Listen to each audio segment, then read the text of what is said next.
Okay, who wants to recap the last episode? I mean, session. Then what's gonna have to? Because I wasn't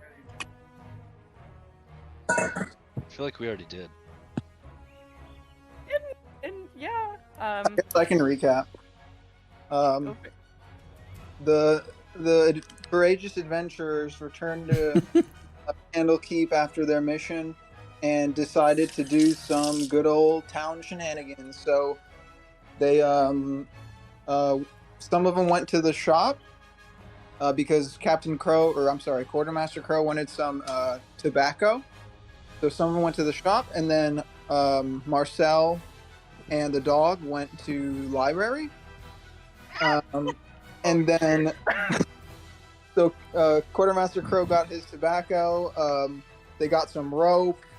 I believe one of the characters got armor or something of the like. And then they met back at the library where Marcel had taken a mysterious book.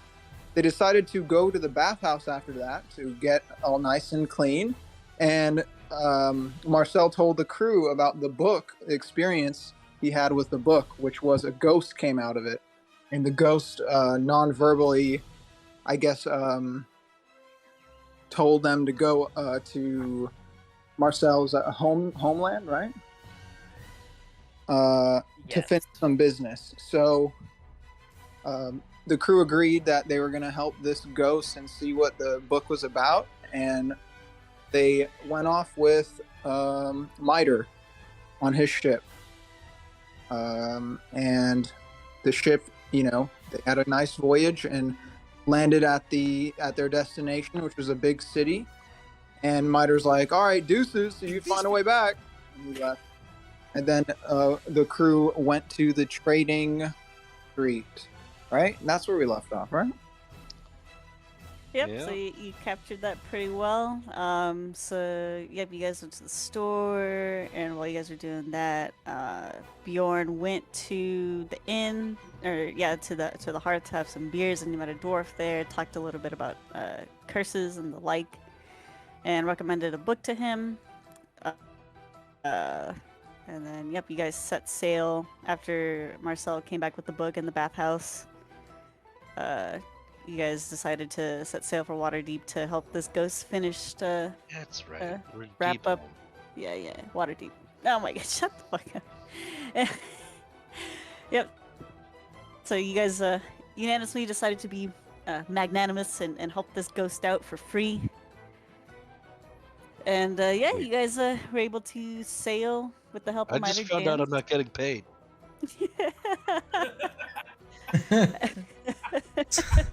Wait, what was the purpose of coming to Waterdeep? Yeah. So I actually I asked Marcel like why he wanted to do this for the ghost, and he was like, pretty much gave Crow the excuse of like, oh, we helped her rest or whatever. We'll help her pass on. But then once we got to the actual town, he was doing some weird Naruto hand signal shenanigans with some of the other people in town. Fucking And, Naruto hand signals. Crow's perceptive nature noticed, and he confronted Marcel, but Marcel pretty much said like, it's better you don't know. So there might be another reason that the crew is there. So Oh, they- man, it's like somebody is in the guild with me. Like what? What? Anyways, so essentially the initial reason, I guess, coming to Waterdeep was to help a ghost pass on. Yes, to help That the right? ghost find her rest. That's what I told the group, so that way they You could. agreed to rumble this, that. good dog. Everybody agreed. Said, Or, like, no, I wouldn't say I wouldn't say everybody agreed. The majorities had it. I disagreed until It was a 3-2. yeah. 3-2. It was a 3-2. The majorities had Oh, it. booty. Yep. Where's the booty, Marcel? And so just Pretty before nice. we start up again, yep. So the ghost was able to tell through Quartermaster Crow the general directions on how to reach Yellowcrest Manor. which he relayed to Marcel since he knew the city better. And then when you guys landed in Waterdeep, Huckmem asked where he could find an armor shop, and Marcel dutifully led the way to a legitimate establishment where Huckmem scraped together every single coin in his purse and then had to borrow some for some My coin purse. for some adamantine armor. For adamant. Oh wait, no, I'm sorry, adamantine plate. Yeah. What Excuse the me. fuck? Okay. What color was it? Do you It remember what is color it was? pewter with sapphire Yeah. filigree and a dragon emblazed upon the center. Yeah. So essentially, Bjorn's unkillable. Bjorn, No. this is I mean, Huckmem. Huckmem. Oh, Huckman got that. Oh, and it's not unkillable. It just means I can't be. It just means the can't be encounter. crit. I can't be So- crit. He's The encounters will unkillable. be tuned. Asterisk. Oh God. Which means we're all. No, no, it's fine. Don't worry. You have the Rune Knight there. See, And while this was being purchased, Marcel had an odd conversation with the shopkeep. I wanna. Very first thing I want to do is I want to check my coin purse. See how You wanna much money check- I have. See if I want to buy something. You have 300 gold in your bag. Oh, you bastard! I'm just kidding. No, not you. I like how everybody waited for it. No, it's like. Bruh. what is she gonna do with that opportunity? Let's You are find the out. only one in this fucking group that steals from the party members. Alright? No one else is that much of an asshole. Well, he quoted it by his words, by his tone of voice of his coin purse.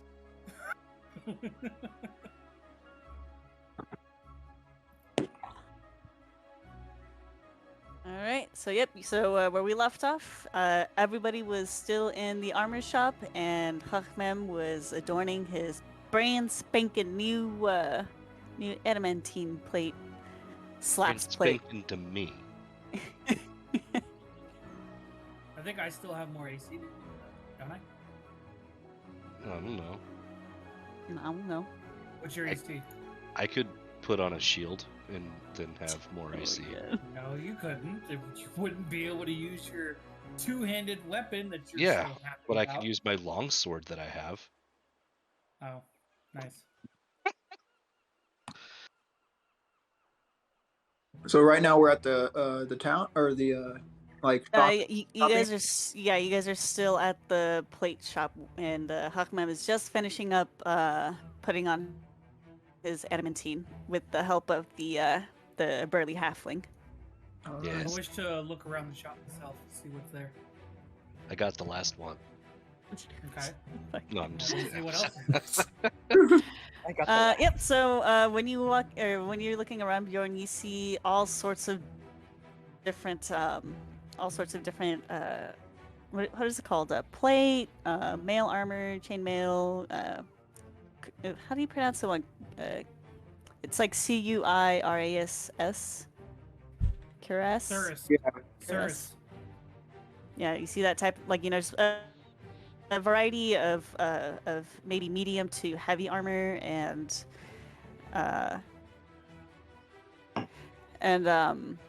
you also see a couple of different like various advertisements and flyers within the shop, and you notice that the flyers say something basically along the lines of all of our work is guaranteed, all the work behind it, where it's sourced from, and that they do armor buybacks. Yeah, Marcel said this was a good. It's a great shop. Yeah, he knows the dude. He knows the guy. I know a guy. So yep, that's what you see. Well, where am I in all this? So you were probably Holy just. No, well, wait, no, no, he couldn't have been. He probably left you. He probably left Bricks with Bjorn. So the whole time you were just kind of standing near the entrance with this face right here in Piggy Tavern.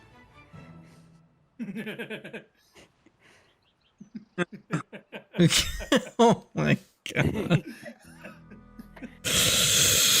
With a leash tied around a post. You were very quiet when I spoke to you, which is You must not have been contemplating a lot of things. Yep.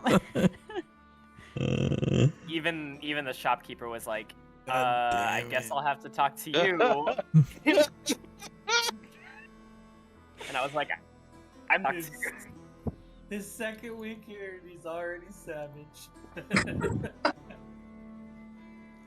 Okay, I'd like to go find a spell shop, and I'd like to buy the fireball spell.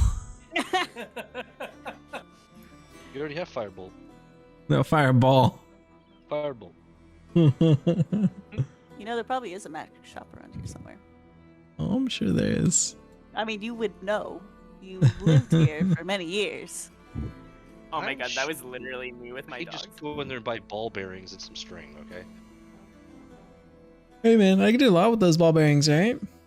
Yeah, You would just know. Brush Didn't them away activate and keep him them for in no the corner. Got a question. Okay. Where would you go and find wondrous items if they were to be sold? What? You say that to the DM or to? No, yeah, to the dealer.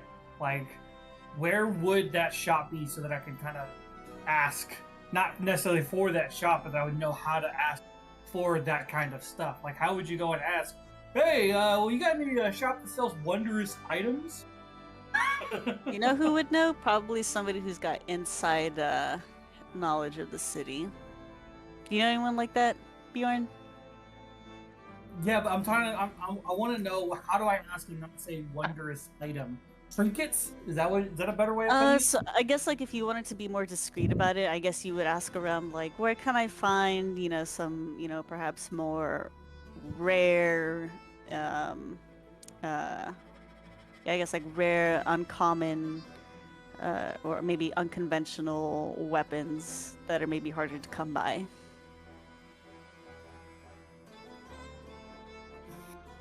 Okay. I won't ask it yet. I'm just gonna kind of phrase it in my mind because I don't want to just be like, "Hey, is there any place that has this item?" Because I'm pretty sure that was one of his on his list. Anyways, so you said it's just regular armors. There's nothing special. I will go up to the guy and I'll say, "Hey, do you have any mithril armor?" Excuse me, lad, you said mithril? Aye. He's like scratching his bushy mustache, and he's like, "Let me go check." And he waddles around back behind the counter. More specifically, which one did I send you? Mithril plate.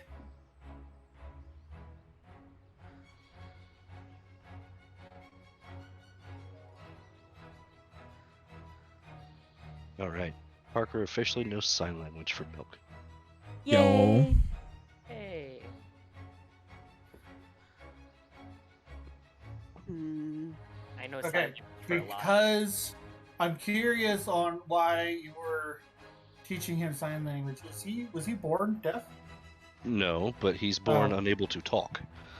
Well, okay. When you Rory say knows- sign language, I'm Rory knows literally sign thinking language you're too. teaching him American Sign Language.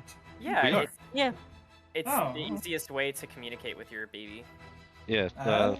toddlers can't really speak words yet, but they can do I hand got that signals. part. So with the hand signals, we've been able to teach them like hungry and more, and drink and milk, and done. So when he's done eating, You'll understand one day, Stu.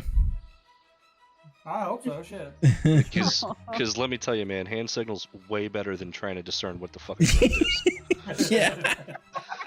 Facts. I don't know what Was that that means. the- I gotta start guessing. Was that the I want to drink or I have to poop? Correct. They're Yep, distinctly different. As so the shopkeep comes back around and he says, "Dwarf, we've got a few in stock. You want a whole set?" Aye. He starts. He pulls out an abacus and starts wildly like clack clack click clack click clack. Hmm. That's looking to be expensive, my friend. This will be well worth it. That's gonna run you 3,500 gold. Where did he get it? Mithril, mithril plate. God, Jesus. How is mithril plate more or less? Wait. It would be more than adamantine, which is the strongest metal ever. My friend, I think it's something called supply and demand. And as you say that, the shopkeep nods. He's like, "I only got 3 left in stock." Aye, how much of the adamantine armor do you? Well, you only had one of that one in stock. Or did No, you? he didn't have. No, that was he had more. that was what's his name? Damn it. Okay, how much is a set of adamantine armor? Hawkman, do you remember how much I charged you? Like 1,000? I'm not spotting you. No, it was 1800 Is 1,800? or 2000. I don't know. Oh, It was 2,000. It was 2,000. it was the armoring Yep, so cost 2,000. of adamantine plus plate cost. Yeah. Yep. I know I subtracted it, but do you happen to remember how much I had put in? 100. Hundy. Wow, that's not a lot at all. Okay. Yeah, it was 2,000. Whoa, wait, hold on. So while so while Bjorn is coin counting, trying to decide if he wants to get something or not, anybody else want to do anything in the shop or? I'm finished. Are we just about done here? I think Bjorn's still deciding what he wants to do. Just, I- it's more or less trying to see if to sell to then get something. But I don't know, your still- pocket's pretty full. A crow walks up to the shopkeep and is like, "Am I allowed to smoke in here?" As long as you don't kill anyone. All right. I whip out my pipe and then start using a match to light the tobacco inside.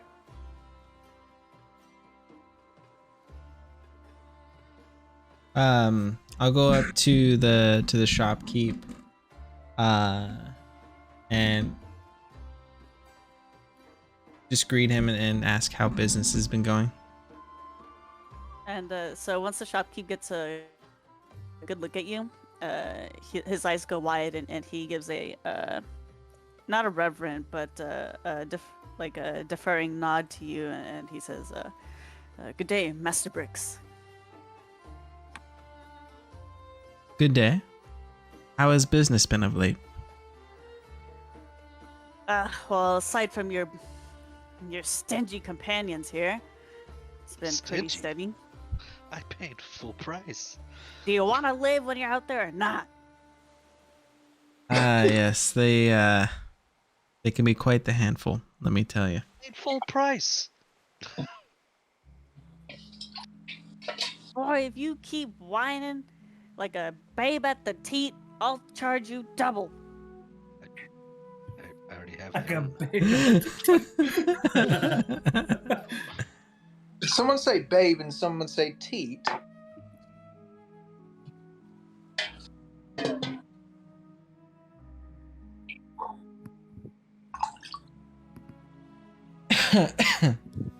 So, Bjorn, did you make a decision on what you wanted to do? Yeah, I'm just gonna. Never mind. I don't have enough, nor do I have the money to buy it. The vendor just kind of looks at you. Will that be all, gentlemen? Aye. I'll take some of that teat, Oh my god. a little bit of that babe.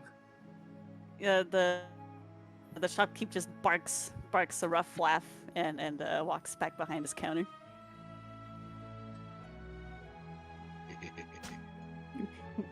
What in the world? I chose Mytho because I swear it didn't have that. What the fuck? Which one was it? Sorry, I'm talking in my head. No, you're good. No worries. That's out loud. Yeah, Okay, that's so- all right. We taking you off? guys- yeah, so everyone's taking off. Yeah, I'm done. All right. I'll just turn to him and say, "Well, Mungo, it was nice seeing you again. Give my pleasantries to your family." Of course. Thank you, Lord Bricks.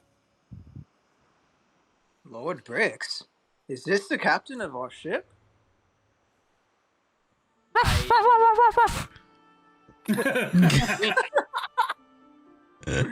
Was that Bricks? I kid. No, this is not where I grew up, but I've spent a great deal of time here. I am familiar to some. Ah, you got quite the history then. A little. So as you guys are exiting the shop, the shopkeep comes back out and he calls out, Master Bricks. You of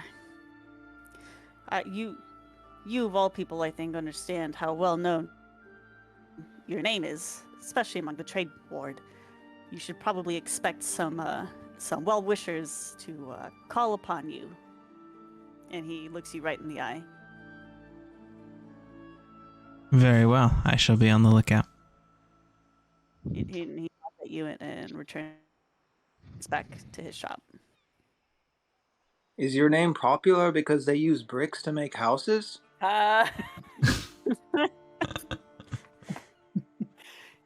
give you this incredulous look, and I say, "No, it is not. And my name is spelled with an X."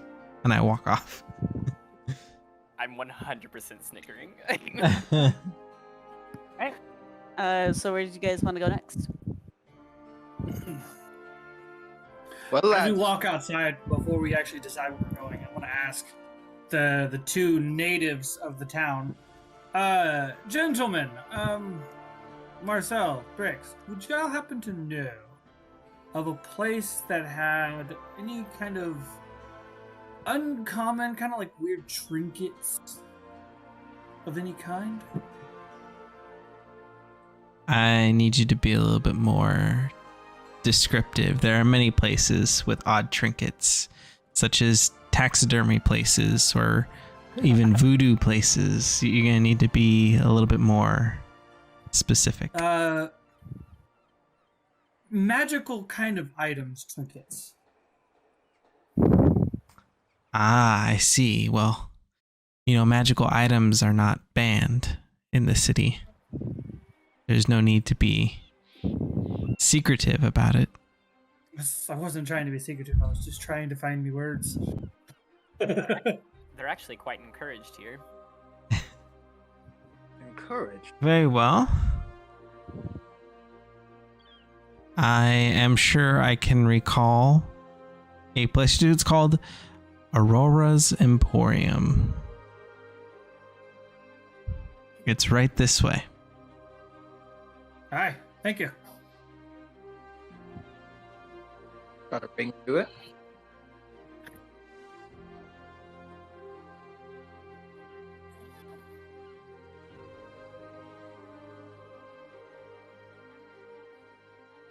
We all going to the same place? Let's go. I've always had a knack for trinkets.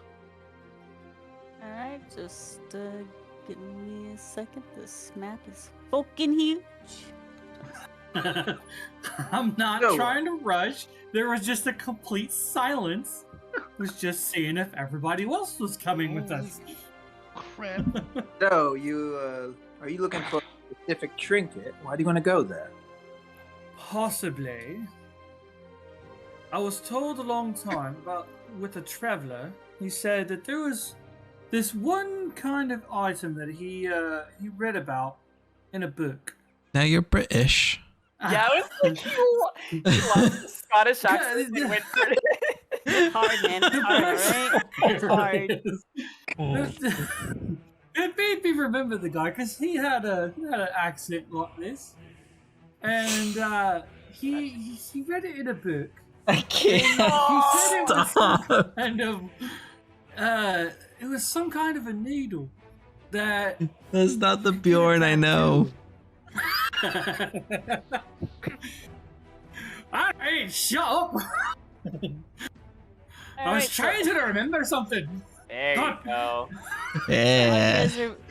While you guys are bantering, you make it to outwardly like a flagrantly showy shop, and you see at the I forget what it's called, but the head, I guess, like that head mounting on top of the building, it says Aurora's Realms and Catalogs. So we're here for a freaking needle. He explained it as a needle that put on a tattoo, and it ended up increasing his melee combat. Is what he was telling me about what he read. That's quite fascinating. It is. Shall we? I've been trying to find it, so yes. Now, what would you say, Jess? Sorry. I didn't... No, you guys made it to the shop. I walk in. And so when you guys walk in, you guys see the Harry Potter movies whenever they walk into a magic shop. It looks like an absolute clusterfuck, and you're like, what the fuck is this fuck? I can't handle that. It's that. I'm gonna look around and be like, I'm not looking. Shopkeeper, might I have a question for you? You And, might. You hear in the distance, just a moment, and you hear rapid footsteps followed by what sounds to be a crash of items falling and possibly glass breaking. Are you all right back there? Do you need some help? Oh no, I'm fine. Just lots to catalog. As she runs up, you see a what appears to be a wood elf. Nice to meet you. Name's Bjorn Ironside. Pleasure. What can I do for you? Hopefully you can help me with this. So I came across a traveler a few years ago, and he was explaining about a magic needle that when you put it to your skin, it gave you a tattoo, and it was supposed to help you with your melee combat. He holds up a hand to stop you, like to cut you off. And she's like, "Say no more, my good dwarf. I know exactly what you're talking about. You'd be surprised at how often people come with that request. Just give me a moment. We don't do flesh work here. I must refer you to a proper facility." And with that, without even waiting for a response, she zips around and goes, like, she turns the corner and she disappears. Well, Thank you, Jared. You're welcome. looks like you're getting your needle. Now, apparently, I'm going to a different place to get the needle. Which also makes me sound like I'm gonna die.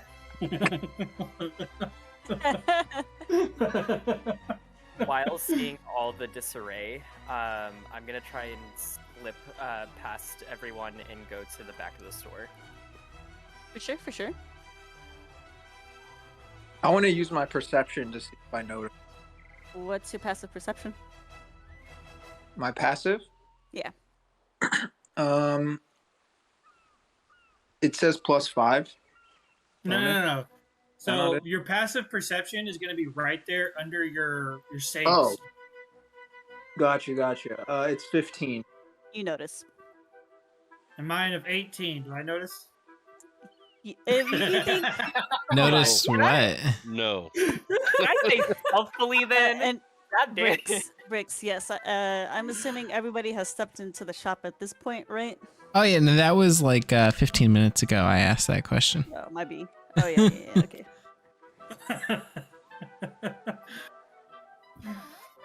Well, what did they all notice? I'm so confused. Marcel going in You the didn't back. hear? You didn't hear Jared? I did, but I I was slipping into the store, but I Okay. assumed that I was going to be rolling a stealth check or a sleight of hand check. I mean, you can try and do it stealthily, but you gotta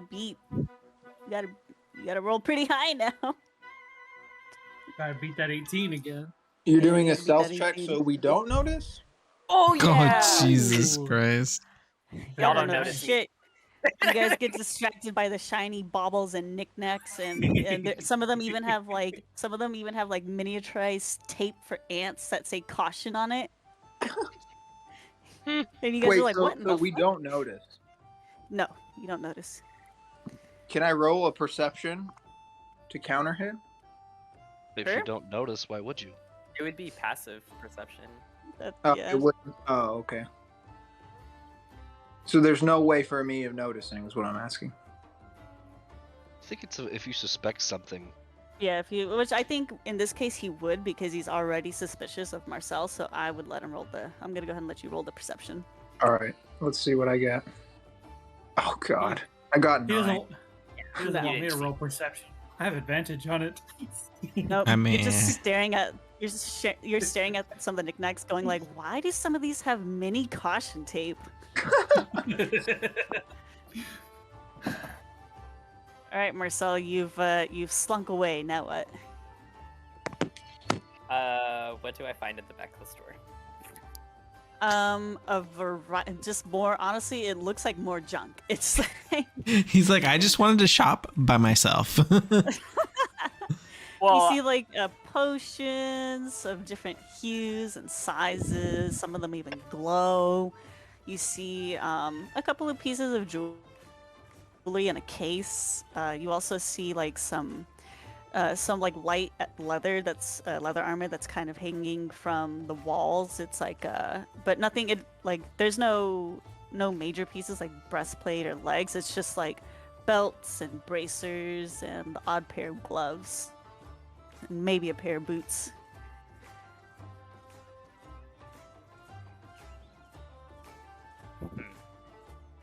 okay. I'm going to look at the potions, and you said it's like in a disarray, right? Like nothing's organized. Nothing is organized, Perfect. I am to your going knowledge. to sleight of hand and steal some potions. All right, roll me sleight of hand. Did I slide a hand in this armor? Ooh, Jesus fucking Nice. Christ, that sleight of hand. Now I gotta give you potions. you Alright, can make up whatever the fuck you Yeah, want. it's whatever potion you want it to be. Yep. All right, so you borrow. Let's see. Oh, that was a very strong term. Borrows. You take 2 potions before you see movement in your peripheral vision. You take. I don't know. What are your 2 favorite colors? Ooh, green and purple. Not Green, you together take- though. Never together. You take 1 green potion and 1 purple potion. Green potion. Okay. And purple. And then after I notice the movement, I just kind of look like I'm pondering the back of the store, and then I slip back to the rest of my party and just kind of check out to see, or like kind of like, you know, whenever one person disappears from your group and then comes you're back. like, and goes back and you're like, oh hey, what did you find? You know. kind of thing. Hermione did it. Yeah. Yeah. Yep. A lot. So almost hot on your heels is the shopkeep, and she hands out a scrap of parchment paper to Bjorn, and she says, "Here you go, darling. Here's the address of the place you're gonna want to go. Now remember, this is one of the few licensed places, or I should say legitimate places, in town to get these things done. Anyone tells you otherwise, you're bound to receive something cursed, or worse. Something ugly on your skin for all time. Okay, this is to the DM. If I go and do this and I get what I'm hoping to get, I'm actually getting the needle, right? No, you're getting the service. Hot. Okay, well, because the item itself, you're still able to get the needle if you unattune to it. That's the reason why I asked. You want the needle? Yeah, it's an actual needle that you attune to, and when you hold it up to your, it says it in the thing. Hold on, let me find it again.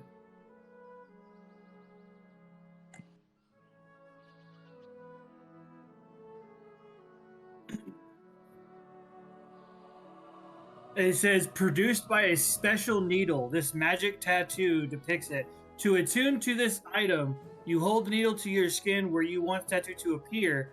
If your attunement to the tattoo ends, the tattoo vanishes and the needle reappears in your space.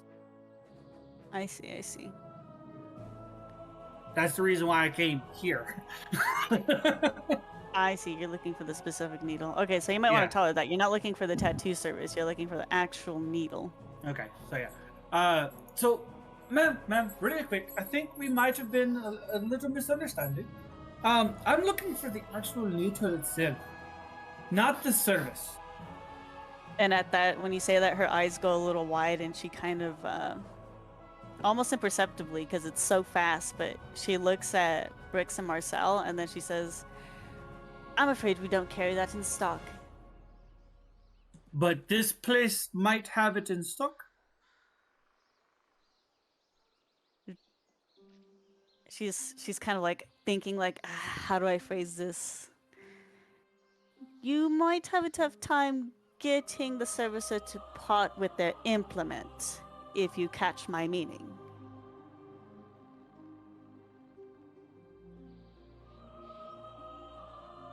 Wait. Can you repeat that AKA, one you'd either have to take it from them by hook or by crook, or you'd have to barter for it. Whoever owns it at the place she wrote down for you. Well, is the needle worth it? I mean, I'm still gonna go there. Right now, it's definitely worth it. Right now, it definitely is. It's an actually really good item for me right now. All right. Well, thank you, ma'am. You have a fantastic day. And she nods congenially to you, and then she looks around the group. Was there anyone else who needed some assistance here? You said that she shared a glance with me and Brix. Yeah, like she knows, like she would possibly have knowledge about that item, but she's not at liberty to share it, and she knows to stay in her lane. Gotcha. Okay. Okay. No. Do want to go up and ask her if she has any scrolls or spell books that I can purchase, because to the DM I essentially want to get different spells in my spell book, because the way that wizards work is I only have whatever spells are in my spell book. And I want different spells because these ones don't suit my mission anymore. So essentially I want to choose all new spells. I got you. Whether it And be I have to discard everything I have now to buy a brand new spell book, or I can scribe scrolls. You know, I can copy down a scroll into my book and add it to my repertoire, but I would still only be able to cast, you know, however many spell slots I have, kind of thing. Right.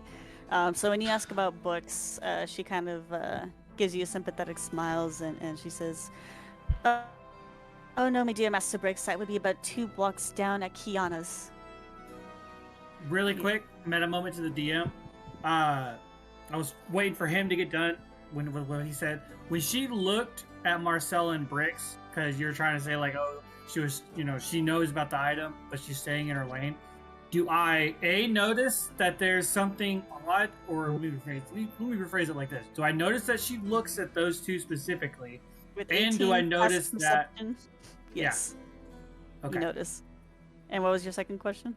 I was gonna say, do I notice that something seemed just kind of a little fishy with when she did look at them?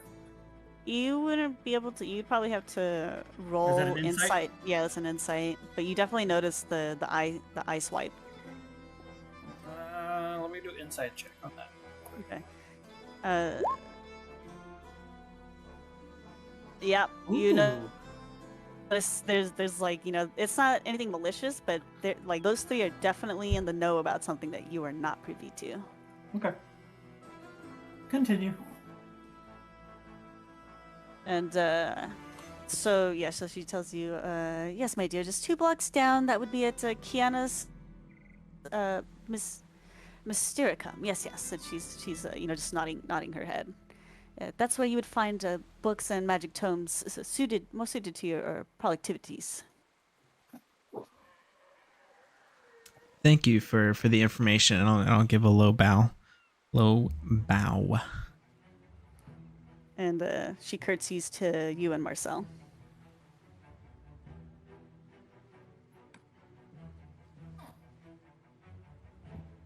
All right, everyone done? Yeah, I'm done. I'm done. Oh, she did give me the address, right? She did give you the address, so as you guys are stepping out and you unfold the scrap of parchment that she gave you, you see that it is, it doesn't have a specific address, but it has a name. It just says, The Raging Lion, North Ward. Okay. As we all step out into the street and then kind of start walking away, where would y'all? I mean, we could go to Brix's first. We don't have to do mine first. Whichever one's closer. I believe the are spell in the shop is trade. closer. Yeah, Right? you guys are in the trade ward. Yeah, so if you guys are looking at the map, you guys would have to continue all the way up the high road past the map point to get to the North Ward. Whereas the magic shop, I just put the circle down, is right here. It's 2 blocks away from where you Okay. guys are Yeah. right now. The magic shop is closer. Aye. Well, then off we go. As we start moving towards the magic shop, I kind of want to look over to Brix and Marcel and kind of put it in a way of. So I'm not trying to step on any toes, but I did notice a little something fishy. It sounded like she might have known something more when she looked at you two. Is it still not my place to ask? I'm trying to more of making sure I'm not stepping, like I said, not stepping on any toes. Because this is not my city. It's their city.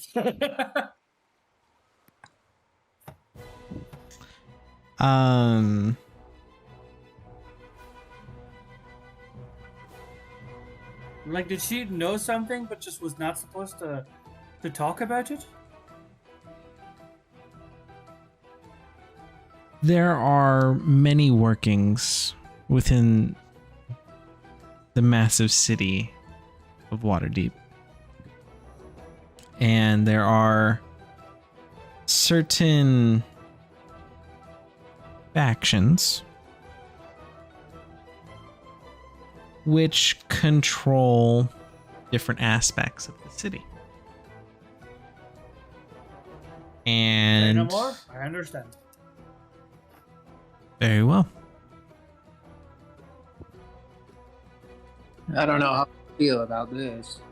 So as you make your short walk to the how do you say it? Mystericum? As you guys make your way to the Mystericum, Brix and Marcel, you notice a couple of familiar faces, like maybe 1 or 2 that pass you by, and just kind of give the odd whistle, like they whistle like half a tune, unfinished. I finish the rest of the tune as we walk by.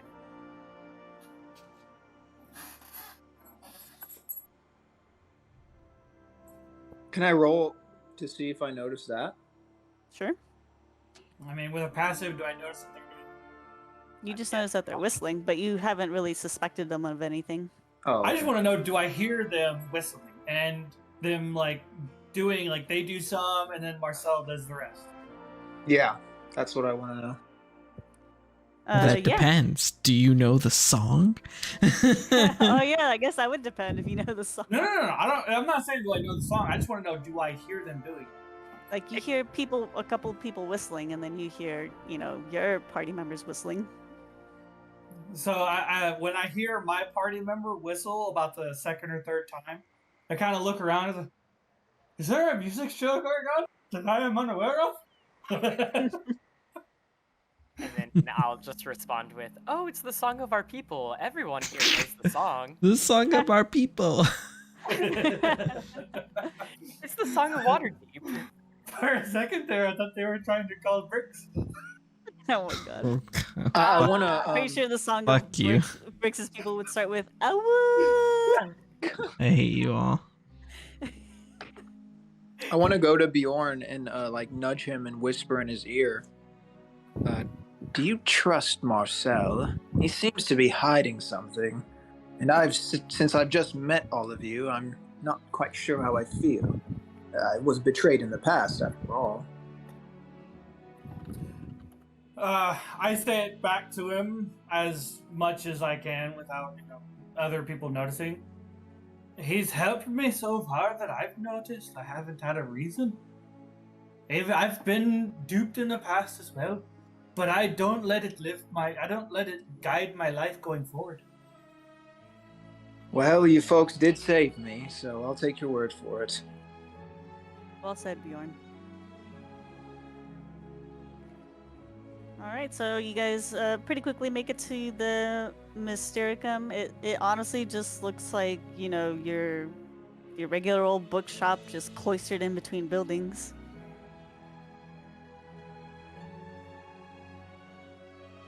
This is a bit impressive.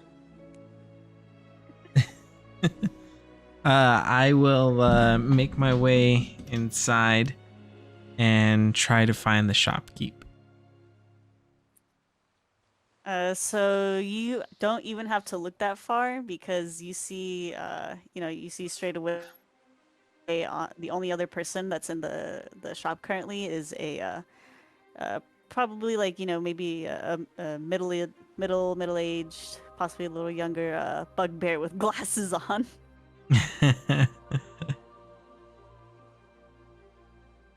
Good day, sir. Are you the shopkeep of this establishment? And as soon as you call out to him, he puts down the book he was reading and gets up and kind of dusts his pants off or his apron off and he says, yes, and he recognizes you at once and says, yes, sir, Bricks. What can I do for you? I wish to expand my spell book. The spells which I have brought with me since I had left no longer suit the goals, or I guess no longer suit the mission that I'm on. And What he's trying to say is that it doesn't trip his trigger anymore. That what? What? He doesn't. The spells don't trip his trigger anymore. Trip his trigger? You've never heard that saying? No. It's similar to like the fox's dog, something like that. Similar Just to what? Okay, I know you've heard. What's the beginning? Float your boat, fuck your duck, kind of something similar. I've heard like that. floats your boat, not never fucks your duck. Yeah. Goddamn. You've never heard fuck your duck? No. No. Wow. All of y'all have lived a sheltered life. Maybe. You've My lived God. a weird life. I am going to have a conversation with your father. He ain't gonna give two shits. I've heard fuck that Yo, chick. his dad is gonna be like, hey man, if we get him out of the house. Oh my god. Stop. Okay, I'll stop. So Oh my the bugbear motions openly to Brix, and he says, "Of course, my library is yours to peruse, Master Brix.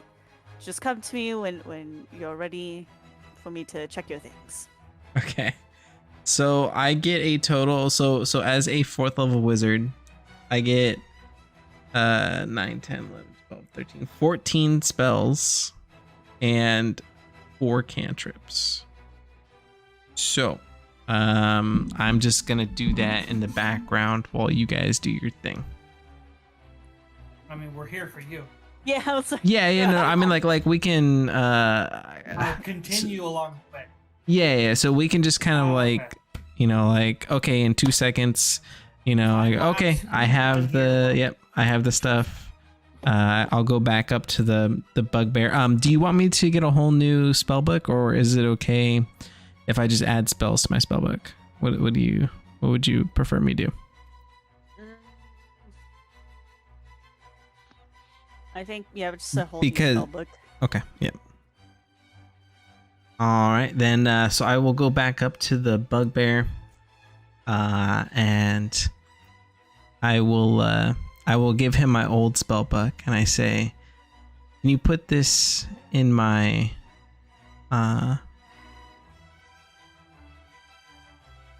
what's another word for Basically, can you retain it? yes? Layaway. Yeah, I was gonna like, what's another word for safe? Stash. Stash. Yeah, I guess stash. Can you put this in my stash with my other things? As I hand in my old spellbook. Mustache. He takes it. As, of course, Master Brix, the same place as usual. And how much for this new spellbook? As I hand that to him so he can look through it. I can only do 1st and 2nd level spells. I see. Let's see.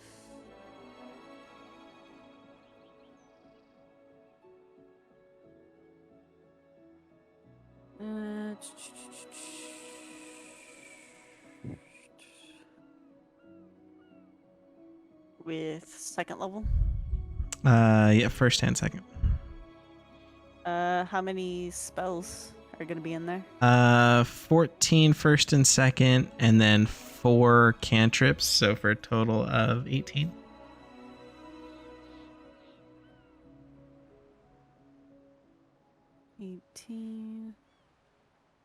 Here we are.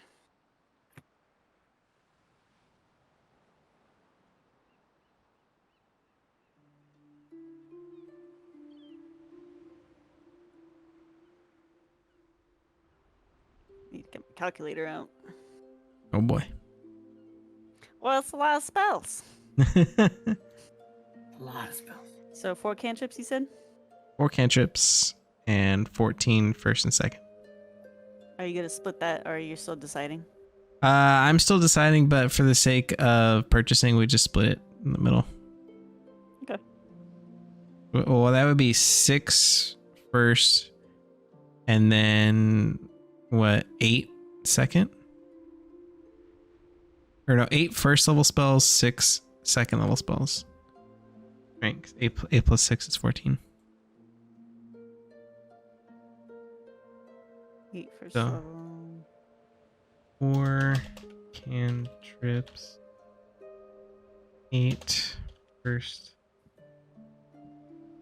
6. Okay. There we go. Put it in roll 20. That's only a level 4 wizard? Jesus fucking Christ. Yeah, That's yes. a lot of fucking spells. I start off at level 1. I start off with 6 spells, and then the cantrips, and then I gain 2 spells every level. So after the shopkeep does some calculations, he gives you the total. It's gonna be 580 gold. Okay, I will deduct 580 gold. Is that for all the spells too, or was that just the book? Because Jesus fucking Christ. The spells are in the book, so Yeah, spells are in the book. Oh. I thought he was buying like the individual spells and just a book.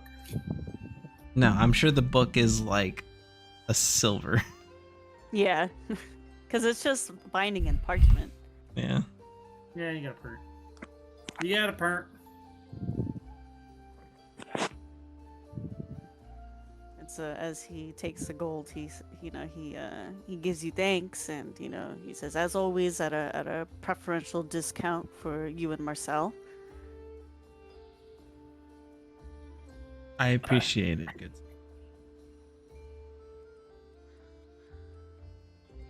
Was there anything else I can help you with today, sir? No, that'll be all. Very good. Do any of you gentlemen need help? Any books I can find for you? I'm good. Thank you, kind sir. Bjorn Alright. doesn't know how to read. Yes, man, but fuck you, sir. I do It's too know how to read.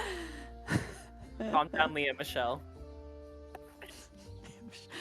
Okay, so alright, so is everyone leaving the shop?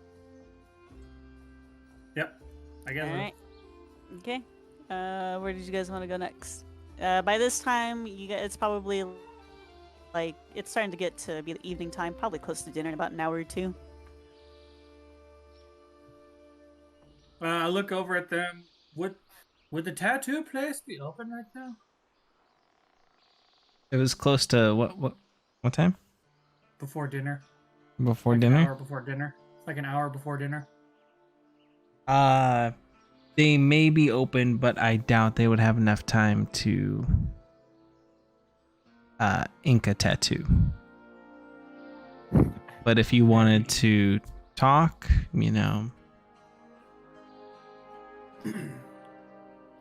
I can at least talk to him. Alright. So you guys want to head to the place marked on Bjorn's parchment, the Raging Lion?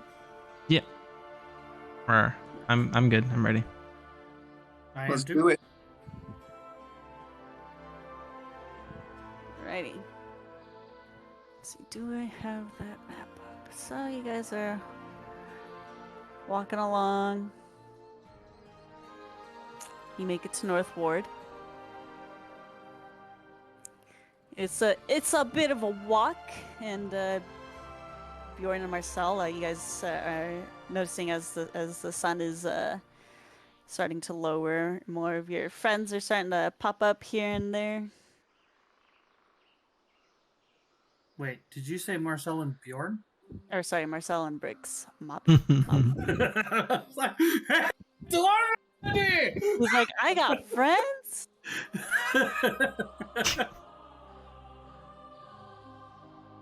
About how many people have we passed that have acknowledged, like throughout the day, that have acknowledged us and have given us some kind of signal? And enough that you know you're gonna be visited soon.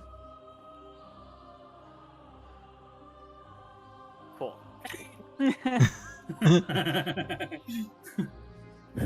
That answer is nothing. Like how many? Like okay, so what? Okay, so what is it? The only reason Good why I ask question. is because I'm trying to track how many interactions I have had to essentially de-escalate so far, just with hand signals and whistling. Oh, okay. I don't know. Like maybe total today is probably like 6 or 7. Oh, geez, that's still a lot.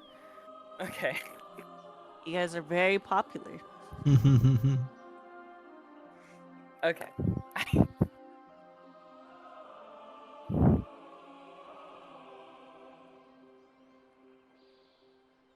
All right. Let's see. The raging lion would be on Lions. That's crazy, huh? I mean, technically, it's on Okay. Orange Street, or at least it's to a Y connection. So I don't know.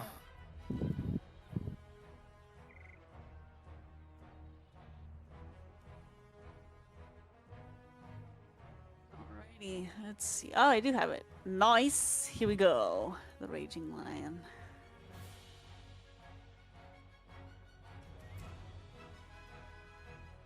while for that to,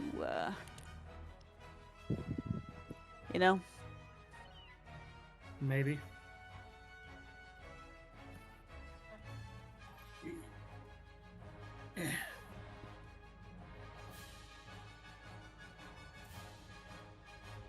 Whoops.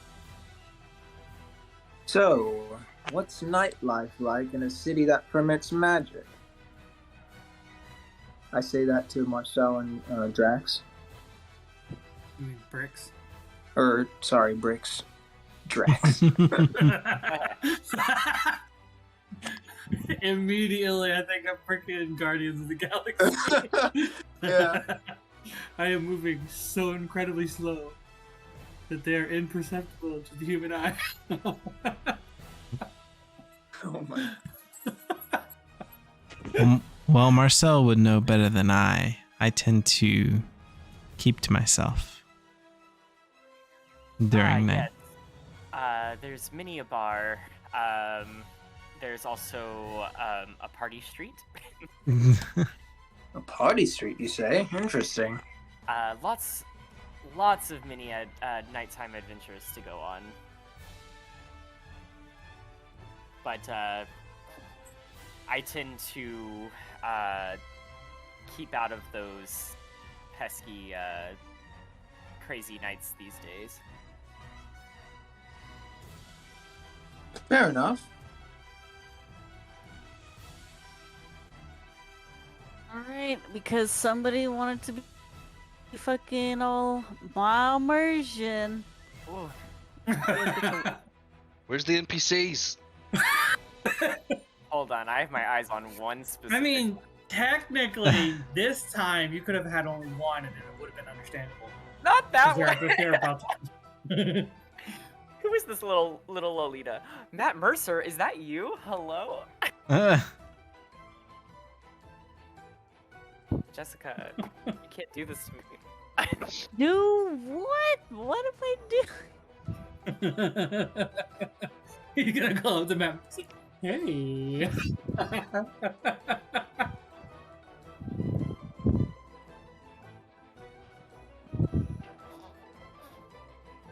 As we walk in and I see all the guys around, I'm gonna walk up to Marcel and I'm gonna straight up say, "Save the thirst for the inn when we can get some ale."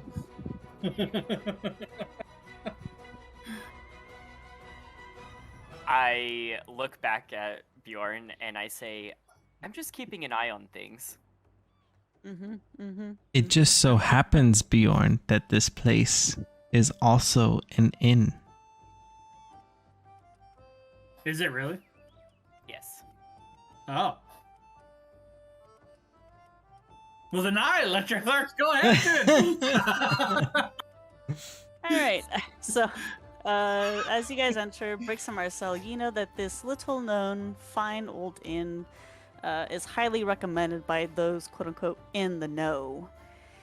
Dominated by dark wood paneling, thick but worn carpets are underfoot everywhere, and a strict rule against open flames of any sort, including smoking.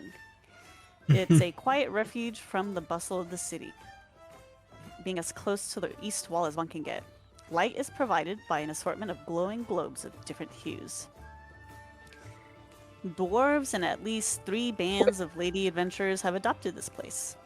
Some live here permanently, helping the proprietor keep order. You said there's no smoking? And no smoking. Is there like a sign? Yeah, there's a sign. It very clearly says it's got a picture of a flame with a big giant X across it. What? You took us to a no-smoking establishment? That's bullocks. You can smoke outside. You can Oh, step Dano? outside. Yeah, Last that's thing you dead know- stinky. I mean, I'm here for a reason. I never said we were staying. Very well. I'll put down the pipe for a little bit. I mean, we might stay, but I never said we were going to or not. So yep. So as you guys look around, you see various maybe what looks like merchants or maybe, citizens of Waterdeep. You definitely notice distinctly, like, a couple of bands of adventurers, and it's more or less like a public house sort of setting. Like, it's kind of a seat yourself sort of establishment. You guys all have control, by the way. I have no control in this room, Mhm. and neither does Um. Andre. Oh God, what did he do?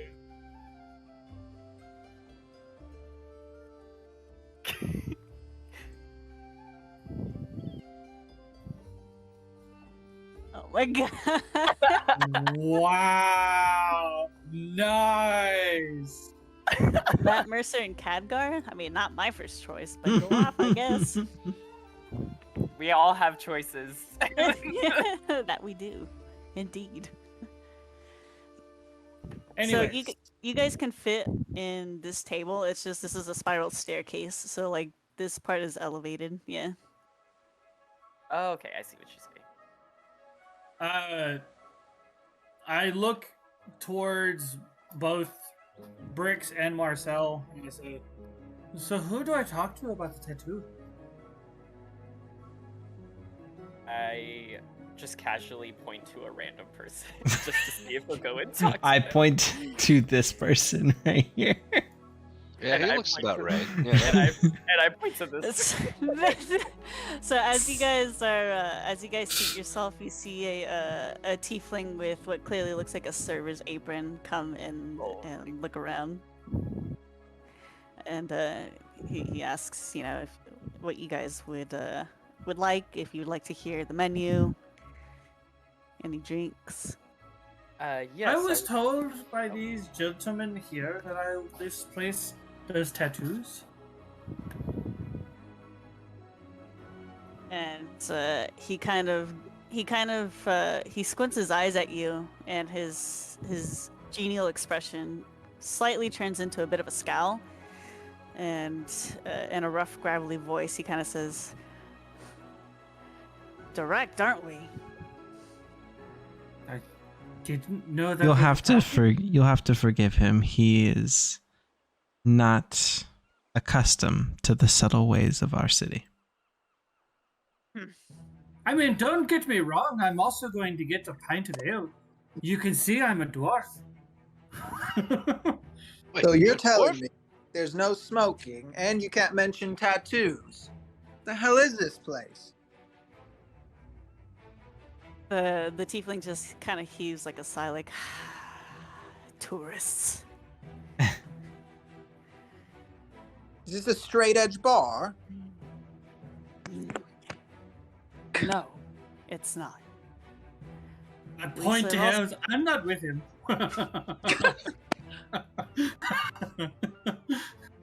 Ah, shut your mouth. Go get your tattoo. So, drinks. What is everyone having? I'll take your strongest ale. Mm. Give me 2. You got any sea salt taffy? Not the drink, the taffy. He looks kind of confused.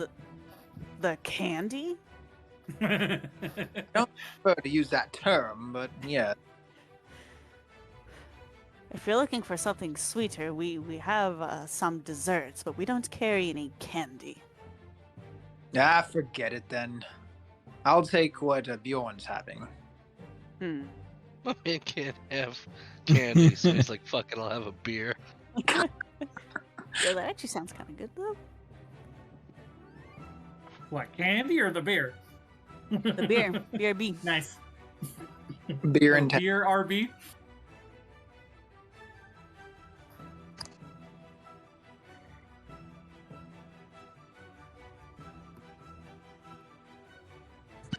Alright. Anyone else having anything to drink? In the game? Ah. No, I'm good. I'll have a glass of water. Yes, sir. Lightweight.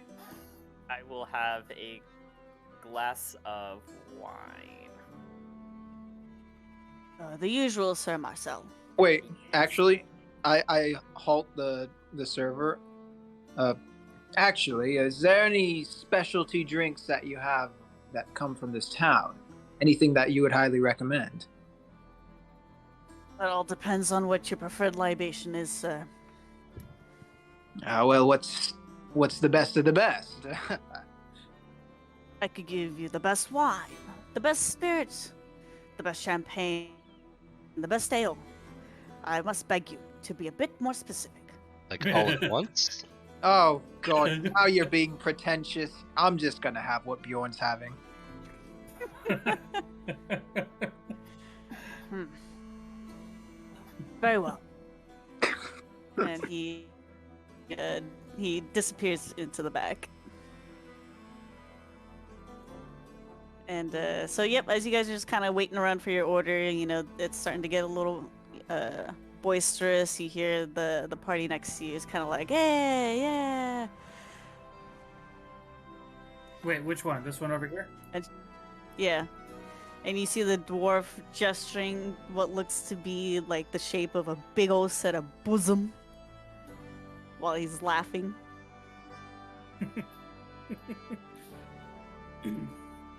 And the other guys are just kind of like grinning along, except for one of them who's just like, ew.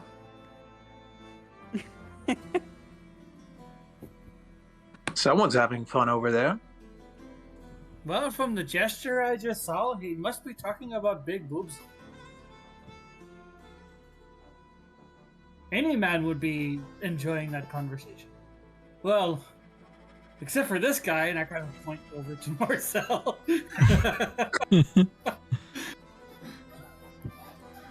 Aye, boobs are as beautiful as they are dangerous.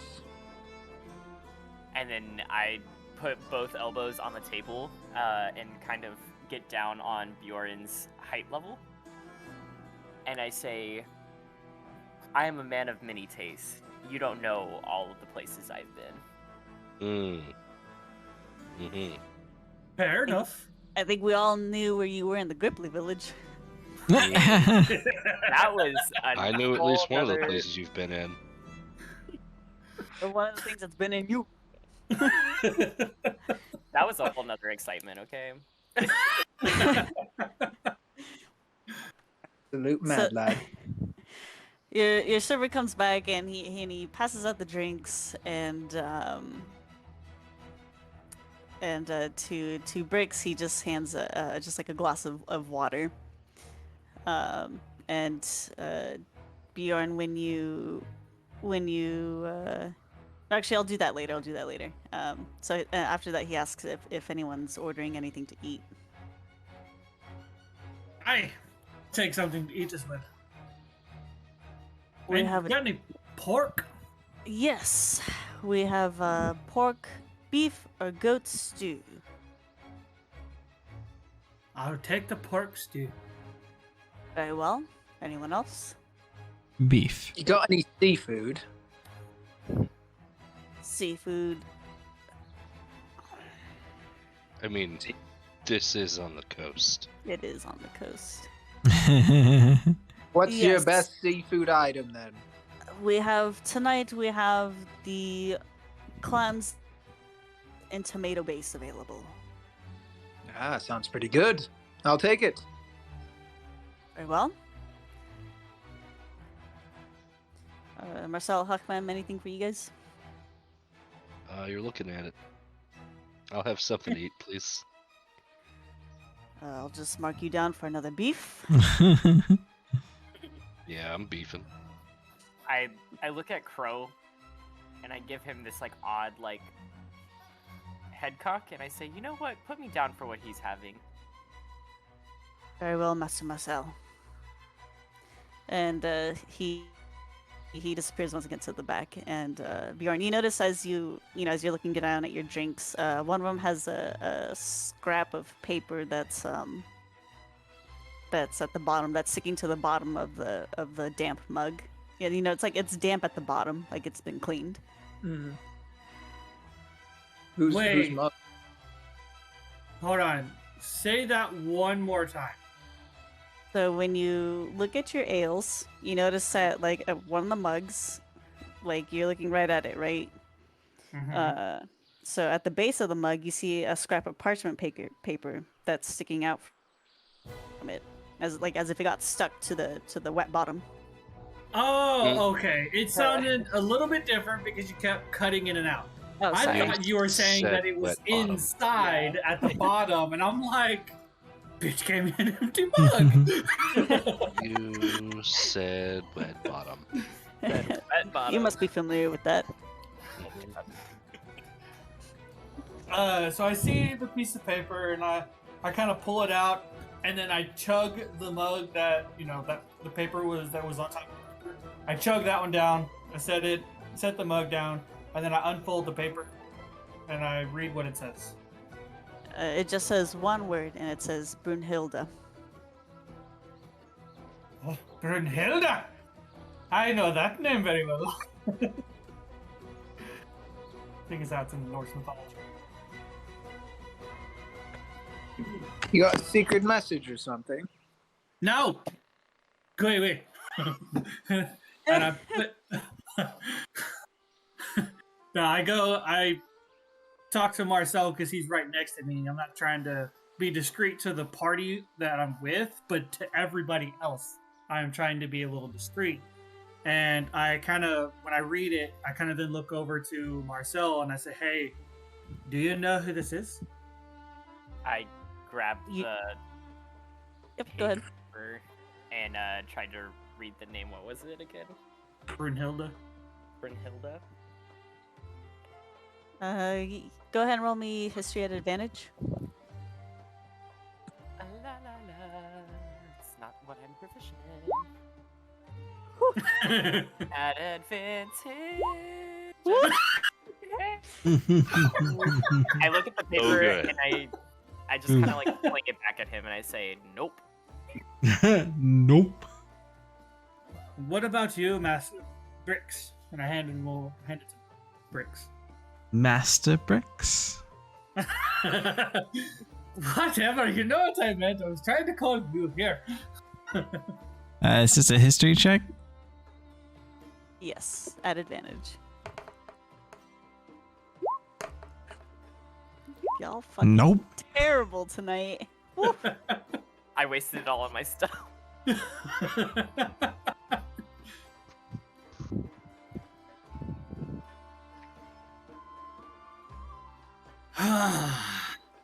Well, shit. Now I got to find out who this is.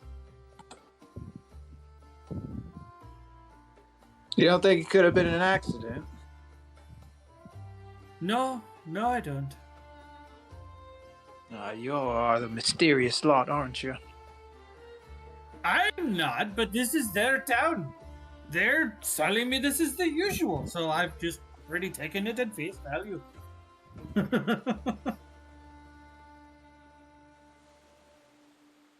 Well, I just hope it doesn't get us into any trouble.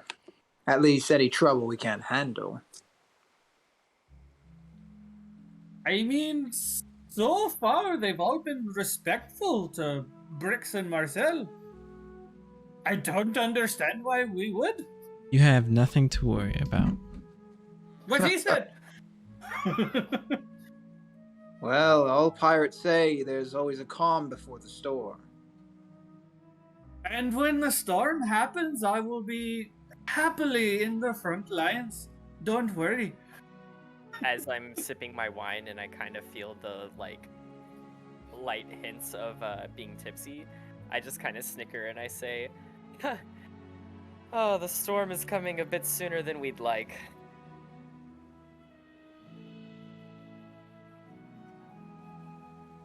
So Well.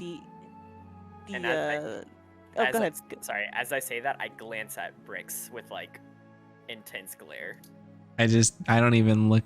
I don't even pretend like I see. I just continue scanning the room. I take a sip as I don't meet my contact with my dog. I fucking hate you. You knew The that server was coming. returns. You knew it was coming. I hate you all. The server returns with all your food, and Brix, yours is the last that is served before he leans down and the tiefling leans down to tell you, 9 friends have sought you out. You should anticipate their arrival. Very well. I'm told they are prestigious.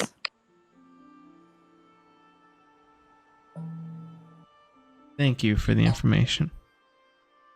And then away he goes. Actually, before he leaves, wait 1 second. Would you mind giving thanks to, how to put this? To the person that gave me the information, that I kind of like gesture towards, but like inconspicuously gesture towards like the mug that had the paper under it, like I just tap it. I say like, thanks for this one. This was very good. Can I buy whoever? No, hold on. I'm trying to think of who to like to kind of help point out to see if that person is in the bar. To whoever suggested this one, can I buy them one at the same one? As a way of kind of letting him know, like, we don't know who this is. We're trying to figure it out. Oh, on the piece of paper? Yeah. So he kind of nods at you, and he says, there may be hope for you yet.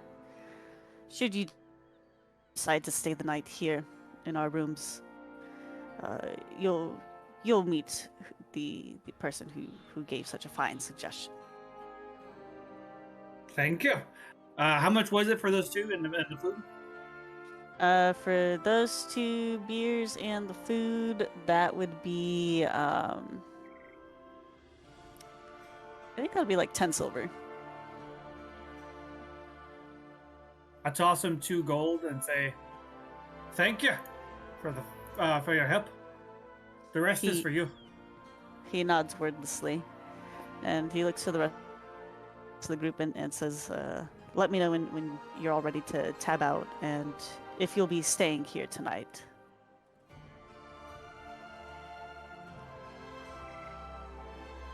I believe we are staying here, as I look to the party. I'm down to stay. Non-smoking in. Whatever. You'll live. welcome to walk to a different inn. Yeah, in a town that I've never been in. I kind of shrug as he says that. So the tiefling gives you a wordless nod, Brix, and he says, the rooms will be 20 silver pieces a night.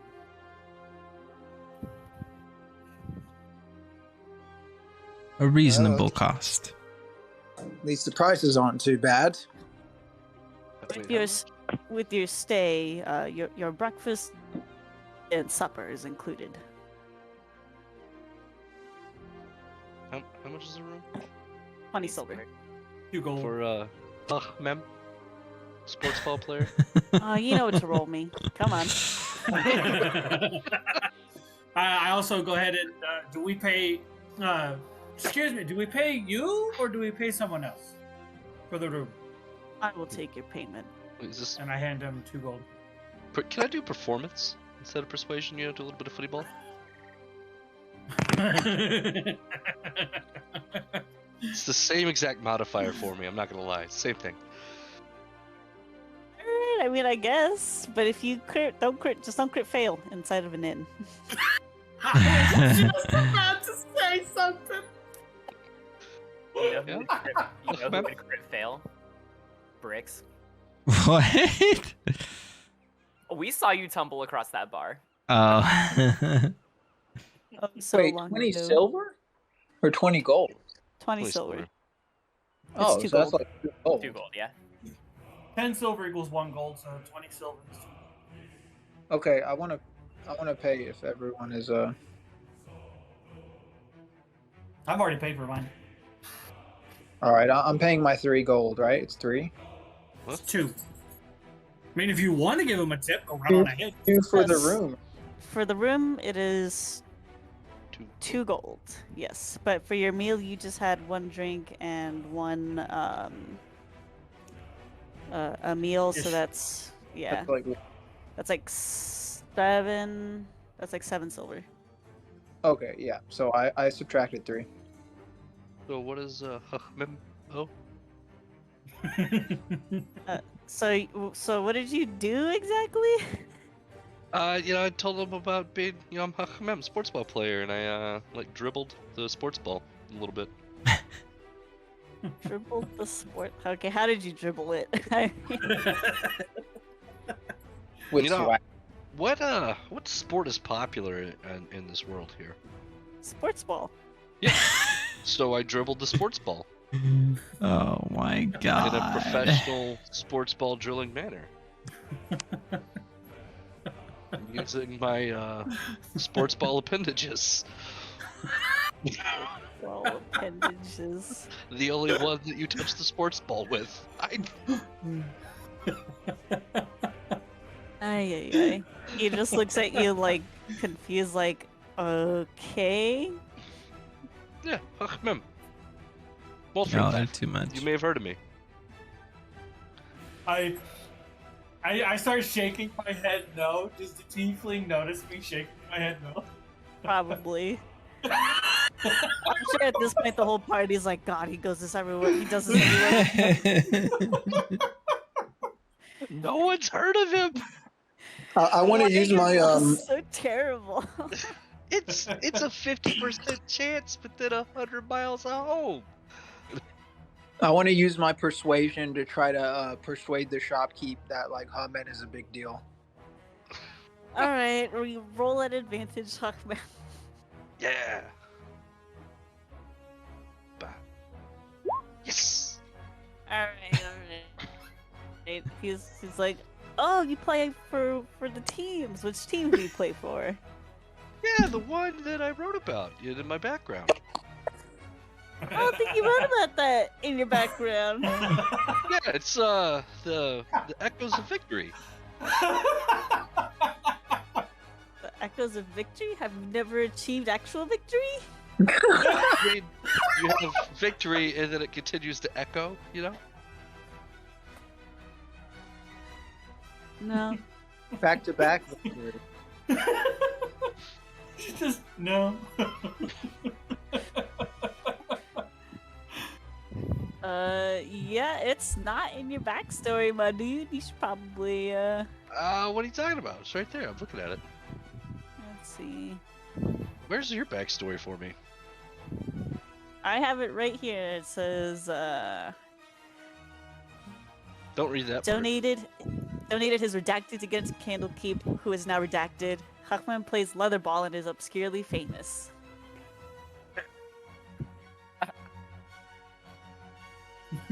What? Love the redacted in there. Redacted. Giveaways left nut. See, And it's in my my character sheet in the notes section under backstory. Oh, I can't access that. Oh, well, see. Here, I'll send it to you. It's okay. is- In my notes, and it says enemies. It says Huckman. Oh my god. Oh my god. Jesus. Don't worry, you're not a favored enemy. Oh That's my good. god. It's Control C, Control V, man. Come on, you can do Well, it. then it doesn't look real if I do it that way. Come on now, I do could that just write that anywhere. Daily. That is literally my job. Control C, Control V.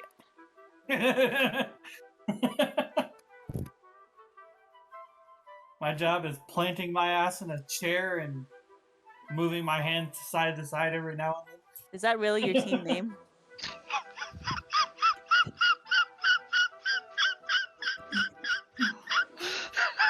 You okay? Yeah, I think we broke. Wow. you you okay, dog? Was a car trying to make a hard stop near where you All right, okay, all right, okay, all right. So he recognizes who you are, and for like you see like the process of emotions going across his face. And so the first one is like, "Oh yeah, I know who you are," and then immediately followed by that is like the cringe, like oof, like sad Pepe, like oh man, you're on the redacted team, aren't you? Is it actually called redacted? The tiefling just shakes his head and he's like, tell you what, for you, he Make kind of him looks pay around. extra.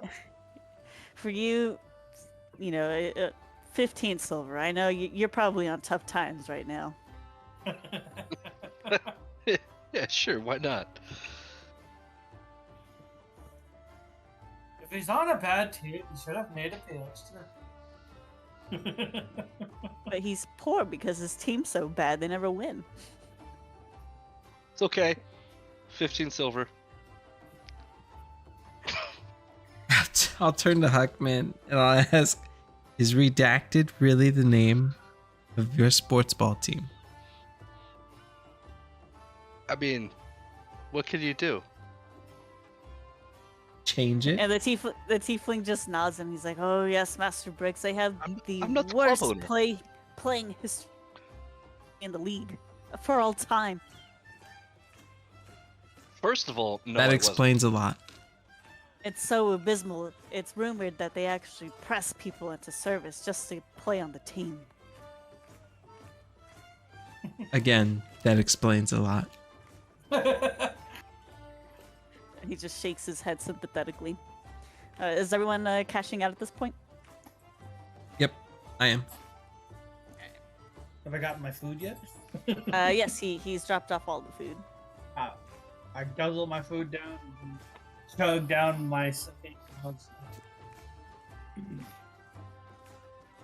Every bite into the chowder that I'm eating is not good, but I'm trying to like keep my composure. How is it not good? Do you want me to RP that for you? Oh, Master Tiefling. Yes. If you'd like to play some sports ball, we could show you how bad I am. The last time somebody challenged me to a physical sport didn't go so well for the other person. He just shakes his head at you. And I No, start thanks. stretching my legs. Contests of brute strength are not where my talents lie. Doesn't have to be strength. It could be speed. As I said.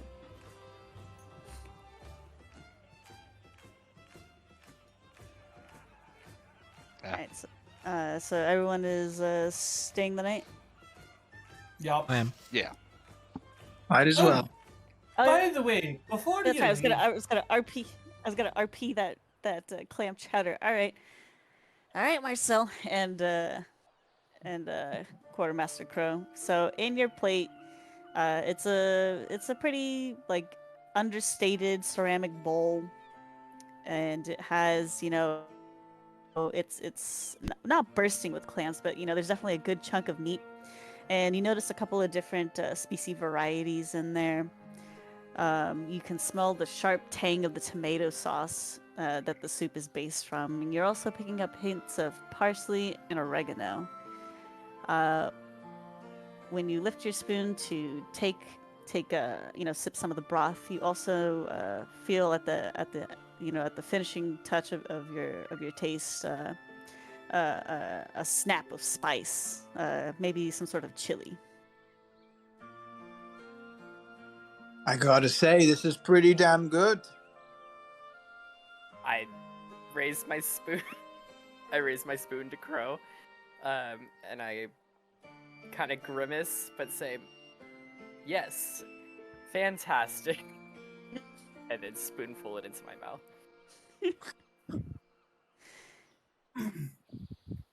Right. before the waiter leaves, quick question. The 20 silver for the room, is that for one bed or is that multiple people in one? Because I Well, like to sleep by myself. we only house single occupants in this establishment, unless they're presented as a couple. Fantastic. I look at Bricks and I say, "We're a couple." Um, I cast fireball. So the tiefling kind of looks between you guys, and he says, "I can arrange for 2 beds in 1 suite if you wish." No, single bed, single suite. Sounds good to me because I'm by myself. Does the little dragon not get a kids discount?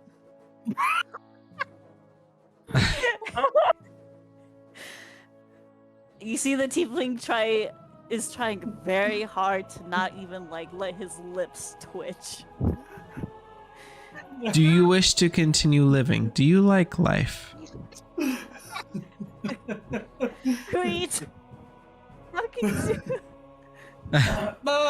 Relax. Mr. Crow, I'm new to this town, just the same as you. But, got a question. Out of all the places we've been to today, did a single one of them not know who that man was? And I point at Bricks. Did any of them not know who that was? Hi. So you should get a discount. I didn't just like face palm. Should you ever call me child or dog again, bro, you will have wished you've never crossed paths with me. Oh, this one's got his panties in a twist. All right. So the tiefling just shakes his head and he says, "You keep strange company, Master Bricks, but you and Marcel's stay will be billed accordingly to the proper personnel." So wait, do I hear Very him well. say the strange company? Do you hear him? What? Do I hear him say strange company? Yeah. I take offense to that. I'm not strange. No, you've just come in here blatantly asking where you can get a tattoo. Didn't know that was a problem. 2 people didn't warn me. I find it funner this way. And then I look over my shoulder and I still am pointing at this girl. And I said, "She's the one you need to talk to." No, you are misremembering, Marcel. It is this gentleman. And then I look over at the table and I say, "No. I think you have it all wrong. It's definitely this gentleman." Oh, you know what? Actually, that's right. You know, it's the hair that comes back to me. It's Yeah. this one here. So I look at the waiter and I was like, "You see what I mean?" Don't y'all know it's impolite to point? the waiter just like after he collects the payment, he just shakes his head and sighs and walks back. Not before he disappears. He calls out, "I'll be back with your keys." With keys? For To your the rooms. rooms. Ah. Yeah, you get a key to your own room so you can lock it. Have you never been in an inn before? He It's been a while. Fair enough.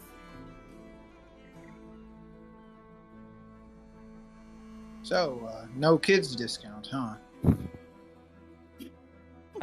You know, I'm just gonna let you do your own thing, and I'm just gonna look at you, as I blatantly like turn around. Bjorn's just like he turns around drinking his mug, like, "I don't know this one. This one ain't me. It ain't with I'm me." sorry, what?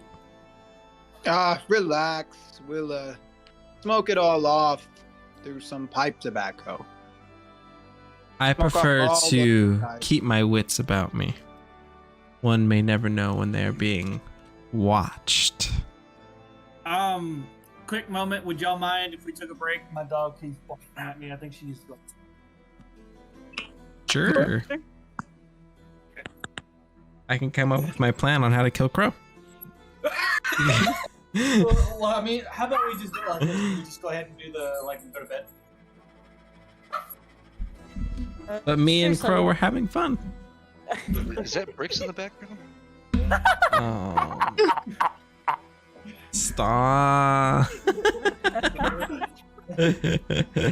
I fucking hate you guys. I gotta go to the restroom. Alright. Play a kobold, they said. Alright, quick 5 minute. Yeah, come on. Play a kobold, they said. Yeah. Go outside, bricks.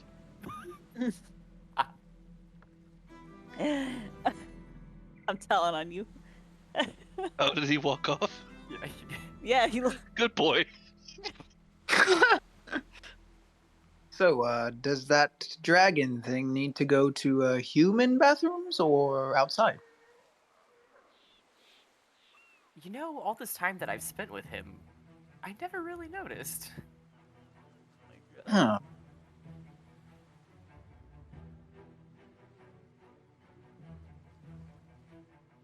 Perhaps perhaps he channels his urine to support his fire breath or whatever dragons do nowadays.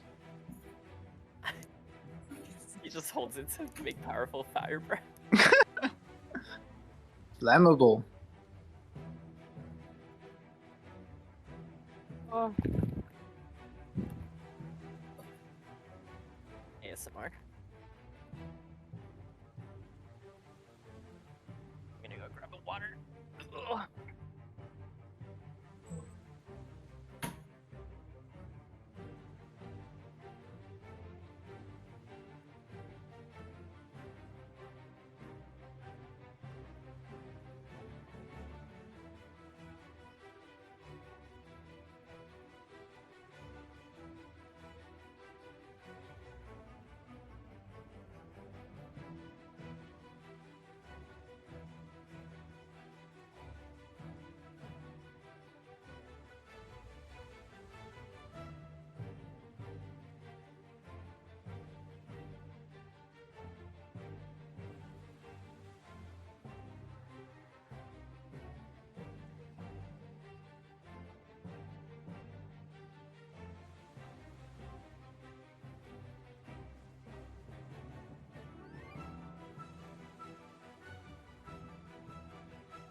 Ugh. My cat is so mad at me right now.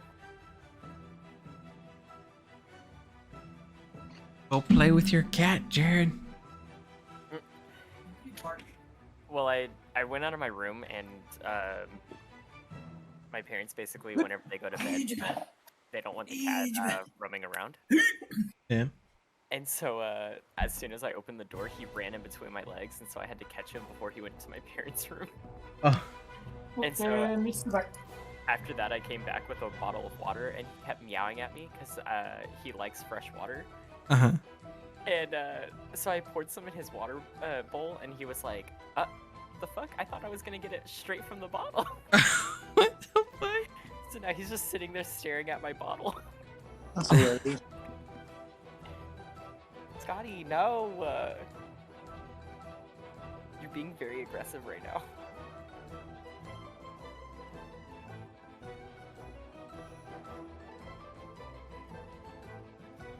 I'm sorry. No water bottle for you.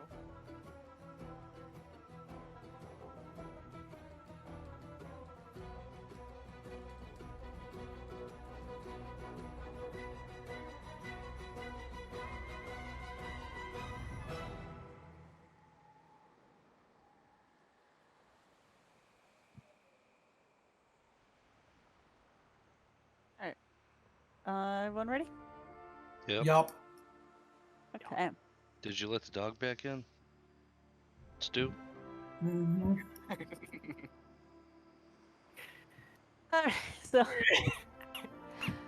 the tiefling comes back with your keys, and you know he's guiding you to which floor. He tells you that you guys are on the top floor.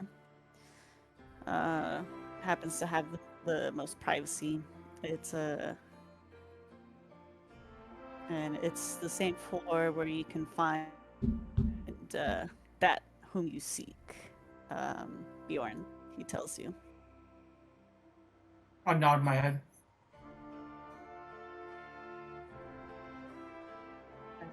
So he tells you, Brooks, that once you hit the staircase, it's uh, down the hall, last door on the left. Marcel, it's the first door on the left. Tells Crow that it's just across the staircase. First door that you see on your right. The Bjorn, he tells you, head all the way to the right, first door you see. And Hakmem tells you that you must head to the right, all the way down the hall, and to the left, actually. And I got my directions all wrong. It's fine. Yes, weird. 'Cause that's a lot. That's a lot to fucking remember. So If I'm remembering, if I understood, I'm at this one that I just moved my token to. yeah, Am I at this one? yes.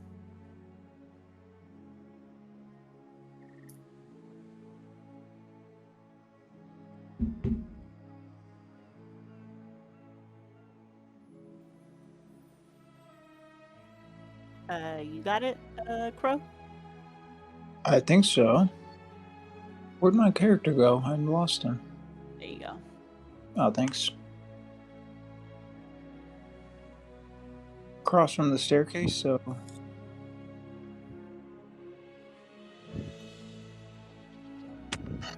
Are you following Bricks in? I thought we were sharing a room. Oh, are we not? Okay. The sadness in his voice. Okay, bye. Okay, bye. I'm just gonna sit outside his door all night. Now who's the dog? Go. Alright. I'll take it. I'll take it. All right, so everyone's retiring for the night. Before I head in, I want to check for any traps. Yeah. No traps. No traps. Didn't even have to roll for it. Okay. Wait. Is this a shared bathtub?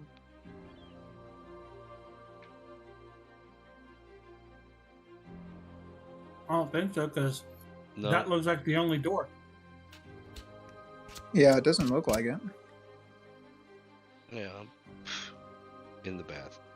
15 silver a day for these accommodations?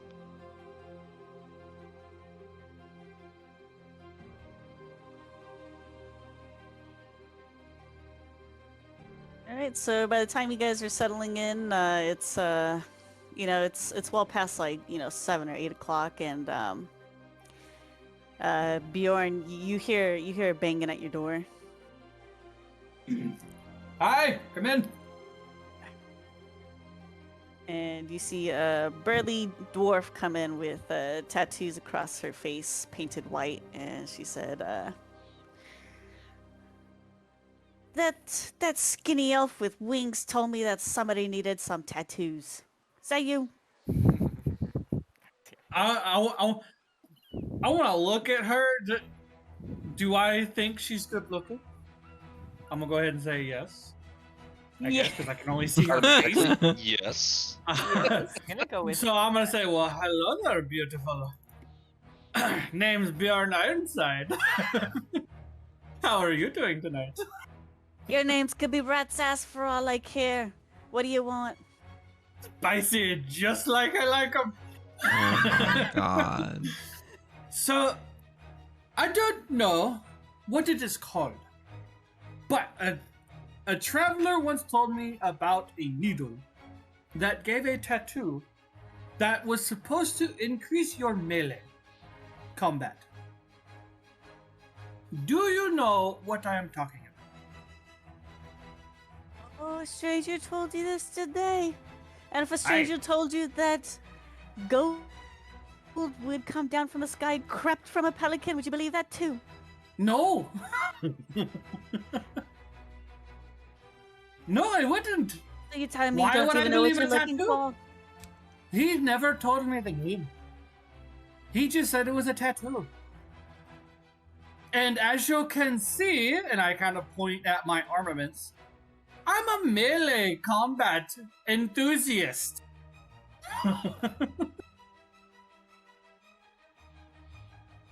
So you want a tattoo what'll increase your constitution and vitality. Neither. It's supposed to help improve my melee combat. Improve my melee combat, he says. Like I said, I don't know exactly. He said that when you channel your inner being into it, it's supposed to create something that makes you attack farther than what a melee weapon can do. So can you go ahead and link me the tattoo that you're wanting? And while he's looking, Hakmem, you doing anything? I'm taking a bath. You're like, Why? my own bath, finally. No more Roman termite. I mean, Okay. hearing about this tattoo all day, I'm like, fuck, I want a tattoo. Where? How do I put it into to where I link it? DM it to me via Discord. Crow, what are you doing? It's the first item on the list. What's the first item on the list? I have my notes right here. You remember that you changed your list, right? Yeah, you said Discord, so then I went back to Discord. It's I the see. first one Yep, on the list. yep, Actually, it's the first one on that list on either of these. So. Yep, I see it. I'm just taking a bath, debating if I should light one up.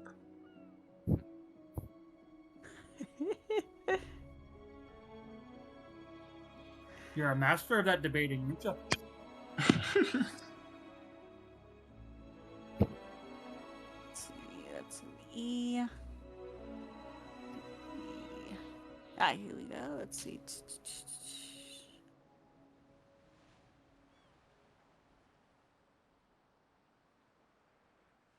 Ah, here we go. Okay. All right. Okay. So, debating if you should light one up. I'd be careful if I were you. Marcel, what are you doing? As soon as I get into my room, I grab my rope and let's see, an arrow, and I tie the rope to the arrow, and I create this maneuver, or like basically like Spring trap. creating a kind of a trap, but not like because I don't have the perfect tools to make a trap, but I do what I can, given the knowledge that I have, and just basically set a like a small little like thing to let me know if somebody is at least attempting to open my door. I see. I see where you're going. Okay. Bricks, what are you doing?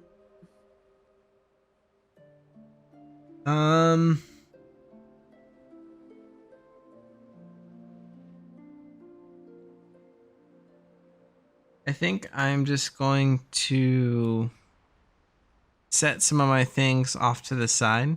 Still keep my blades on me. But just rest on the bed. Not like laying down, but like sitting up against the headboard. Yeah. Okay. All right, Bjorn. So Brunhilde has she thinks she's deciphered what you mean by increased melee power. And she pulls out a small worn journal, and she's flipping through it. You know, and you see, like, if you were to chance to peek over, you'd see that there are various designs and some sort of like magical runes that you can't make heads or tails of. And she's looking, and she's like, is it you're looking for an eldritch tattoo, my lad? I'll go with the expert on this. And I point to her as if, like, okay, sure. She just kind of gives a soft scoff and she's like, well, it'll run you 500 gold for this one, lad. 500 gold, eh? So just curious. Well, no, because I wouldn't know that. Well, okay, so hold on. The way it talks about, doesn't the needle disappear the second it goes onto me? Hold on, let me see the tattoo again. Because then when it says that you unattune to it, it said it appears in your space. So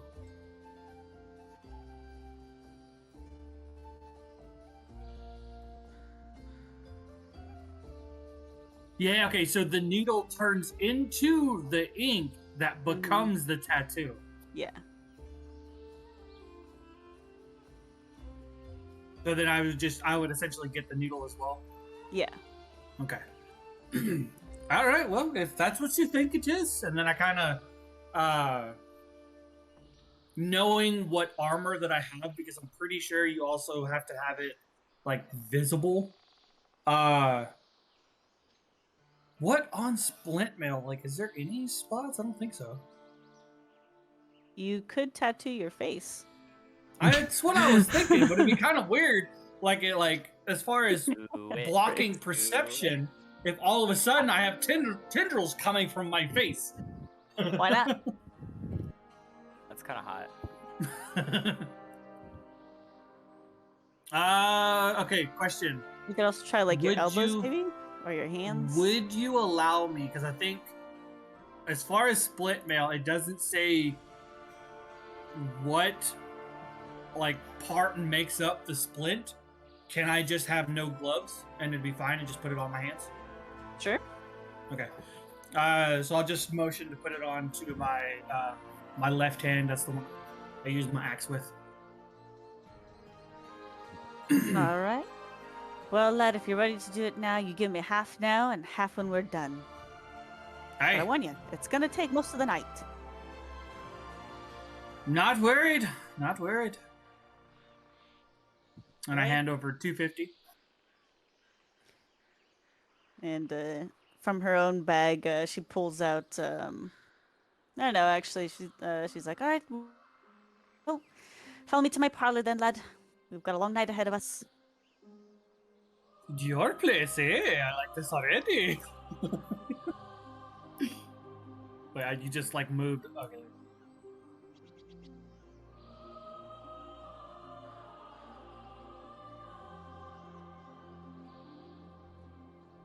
All right. So Bjorn, once you enter, you see that it's very similar to your room, except that there's an extra adjoining space that is specifically set up like as a small tattoo parlor. But instead of regular ink, you see various needles and different ink colors, all vibrant hues. And so she guides you to a seat to where she can work on your hands, and she asks what color you want. Well, I've always been told that my eyes were very good. I don't know, but I don't care. I do like the color blue. And if my eyes are blue, so why not? Let's go with blue. Very well, lad. Blue like the stormy seas or the open skies? You know, that is an interesting one to ponder. Which one would you prefer? She kind of looks taken aback, and she just says, "I'm partial to the stormy color myself." Aye, it does appeal to me. We'll go with that one. Very well, lad. So Bjorn, go ahead and roll me a Constitution check.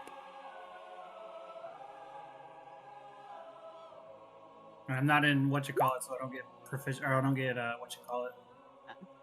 Yep. So yep. Once she starts working on your hand, you feel a distinct stinging, burning sensation on your hand, but you stoically weather it as she begins her work.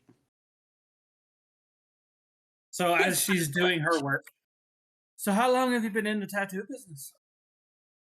Oh, a while. Where are you from? From the wild Tama Peaks. And what of you?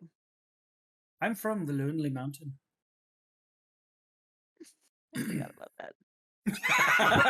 Yes, the Lonely Mountain. How could I forget? How could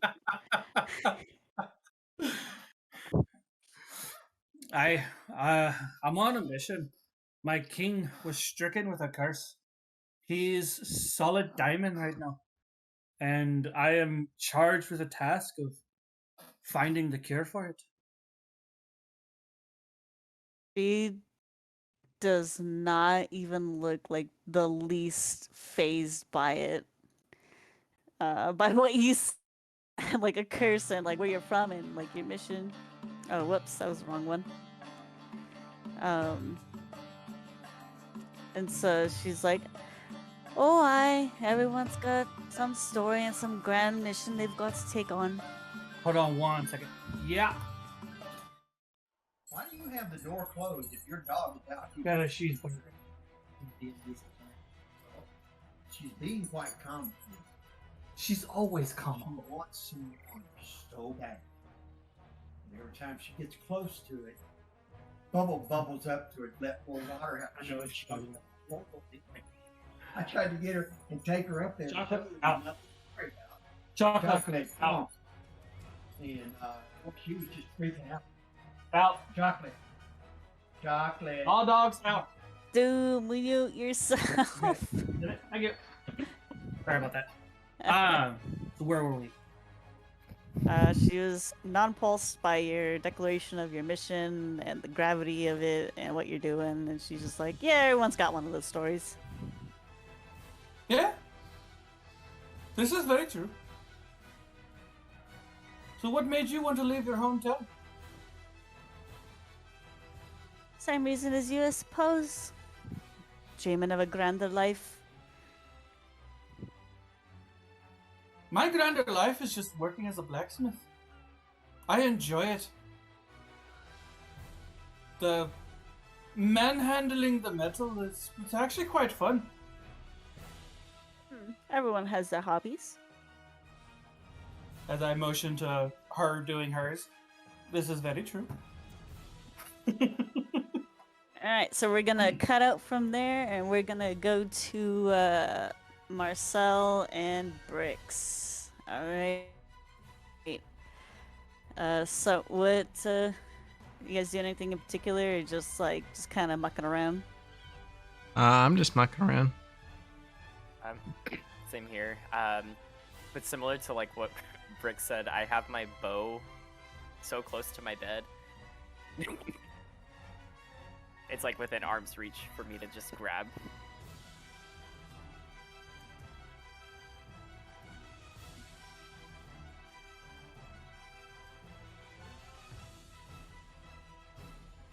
Alright. Let's see. So I'm just trying to find the right you oh my fucking god.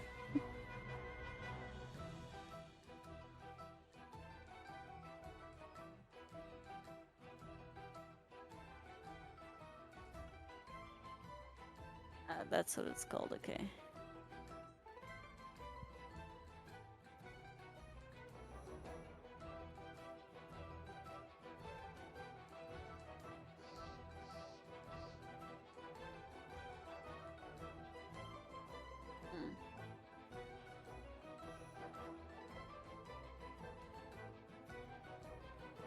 That sucks.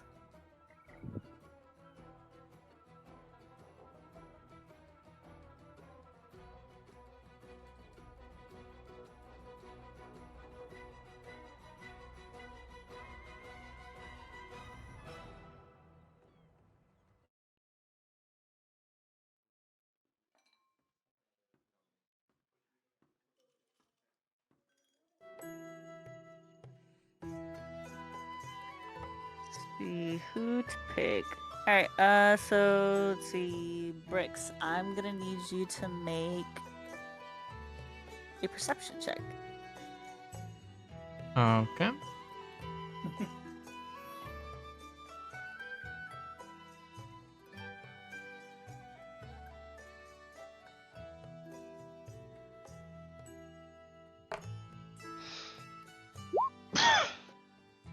$17. Alrighty. So, you're kind of just minding your biz, and you notice that there's a figure outside your window here, waiting patiently, as if he's expecting you to let them in.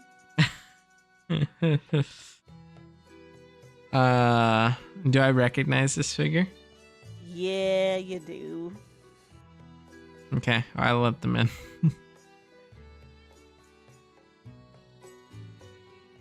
And as they come through the window, they're looking around, and the dwarf says to you, "Where's your partner?" He's in the room down the hall. And so the dwarf just looks to the orc and just gives him like a brief flick of his head, and the orc disappears again. And so after the orc leaves once more out the window, he just the dwarf settles his eyes on you, Bricks, and he says, "Took you a while to answer me. You're not getting soft on us, are you?" No, but it is hard not to attract attention when you are in a crowd. Didn't seem to stop you before. So, you requested this meeting? Yes. You see, the mission that I was originally given, it seems that it is not in Candlekeep. That it isn't actually. And did I even write? I think I did write that. Where is it? So while you're fumbling for that, Marcel, go ahead and roll me perception. That one. Hold on. Perception. Oh no. Okay, that's okay. Oh no.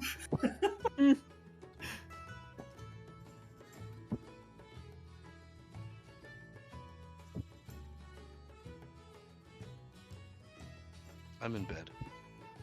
I'm in bed. Good night, people. I've been in the bath for way too long. You enjoying a good soak in peace? I don't blame you. No pee. Just taking a Oh sip. my gosh, shut up. Alright, so Marcel, you notice a figure at your door, at your window. They're not tapping; they're just waiting for you to let them in. I look over at the door and I see the rope and the arrow, and I was like, well, I guess I trapped the wrong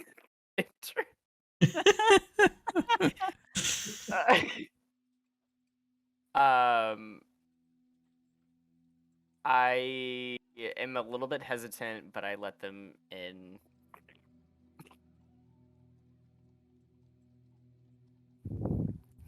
Boop.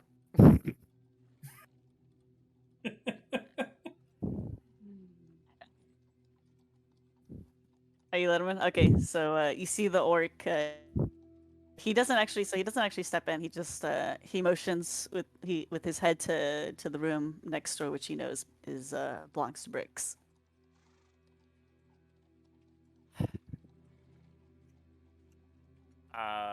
So do I just follow him through the window exit? Yeah, so there's like shingles you guys walk across to get to the next room. No, it's a sheer drop as soon as you get out there. Sheer drop with a sudden stop. That's why I'm like, if this big ass orc could do it, then I'm like, okay. Well, what's your report? So yeah, it's in that place. And it is turns out not within the walls of Candlekeep. And that place that it is in, I think would be better suited to a different agent who is more accustomed to that side of the world. And so the dwarf, he narrows his eyes at you as he says, "Bricks, surely you're not telling me that you're not the man for the job." Seeing as how that side of the world is not very well known to any of us here, definitely not yourself. Maybe there is a more aptly agent that can take this on.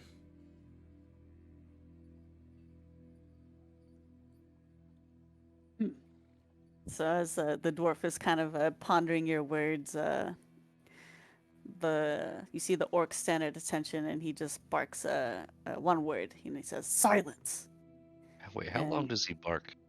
Or how loud? How loud does he bark? How loud? Yeah. Not that loud. Well, you said he barks. I want to know how the barking Oh from. my god. From You might I hear can't- the barking? You can roll me perception.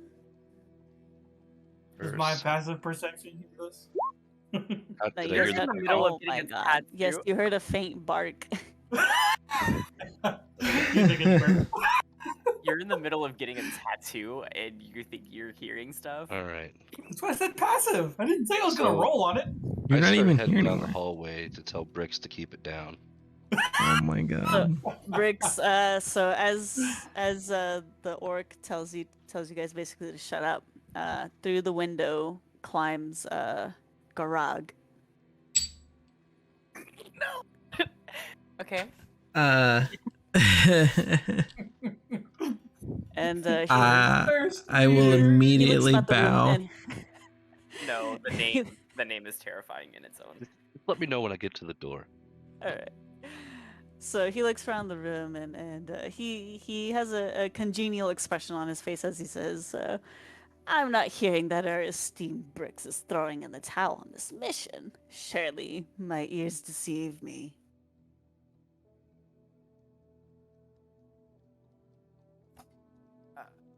Rise.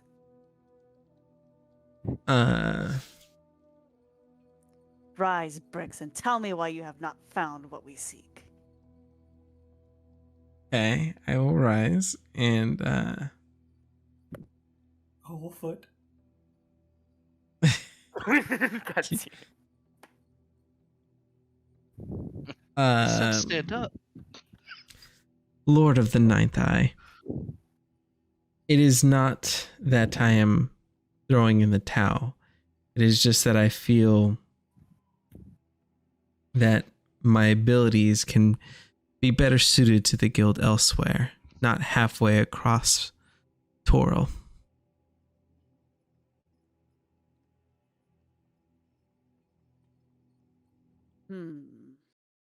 So as he's pondering what you told him, you hear a knock at the door. You have arrived. I immediately like freeze. I immediately cast. Pass with that trace. Yep, there you go. Oh my god. Right. Cast what? Does that have a semantic component?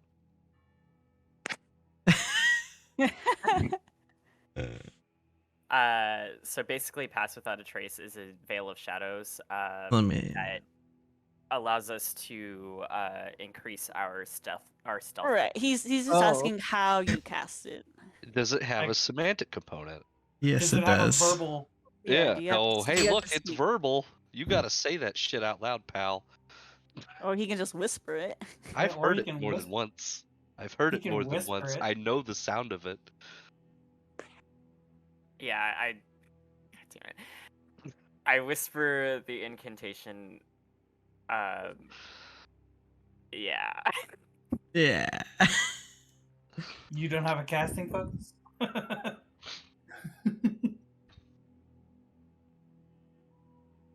But Do the I get- thing is, Do I get to hear it? Roll perception at advantage. Come on. yes, okay, good. Nah, you don't hear it. Man, that would have been great. No, that That Fuck. would have been. That would have been real awkward. I don't think y'all understand how much I'm trembling right now.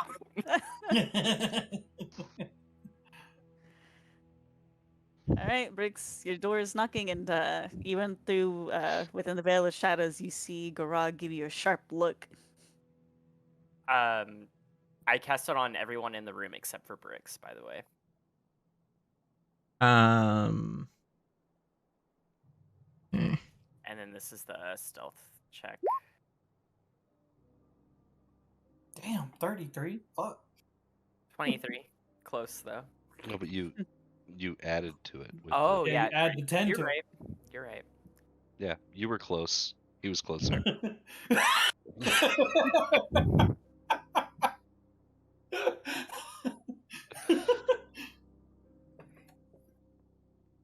Bricks, are you barking in there? I heard a bark from my room.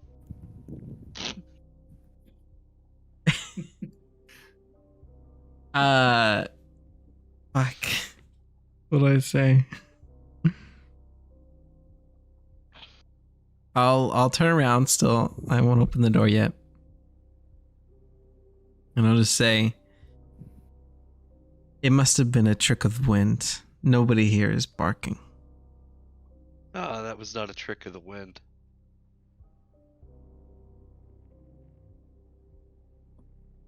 Well, I'm not sure what you want me to say. What's going on in there? What do you mean I'm getting ready for bed? I mean, at what point does he have to try to deceive me? What do you mean? Well, you're telling me a lie, pal. You don't know that. But he would have to roll deception, wouldn't he? Well, you would If I call was insight check. suspicious- Yeah. So you would just call insight check, Yeah, and then we Oh, would and then you would roll insight, and I would roll deception. yeah. I'm gonna insight check that. All right. Hey man, if all else fails, just say you pounding your meat before you got to knock out That's still a lie, though. I would love for Brick to say that though. Oh my god, I can just imagine now. As soon as I said that, he's just like, "Oh, okay." Walks away, and I have to fucking deal with that shit. You gotta beat a 5. Yeah, Roll can a you four. get that? All Can right, you you win. get Alright, you win. All right, well, you keep it down in there and try to sleep around here. You little barking child. I just I mumble about it as I walk away. I just sigh as loudly as I can. Put my What was that? head in. I What was just. that? I am not a child.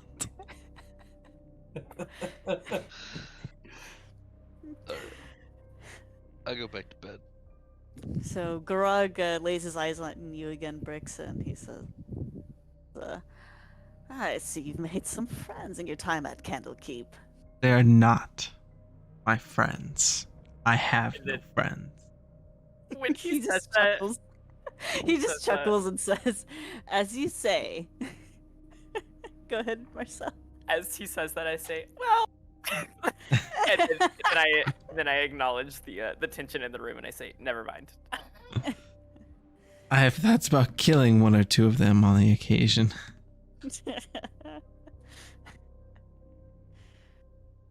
Oh, my dear Bricks. I'm afraid we can't entrust this mission to anyone but you.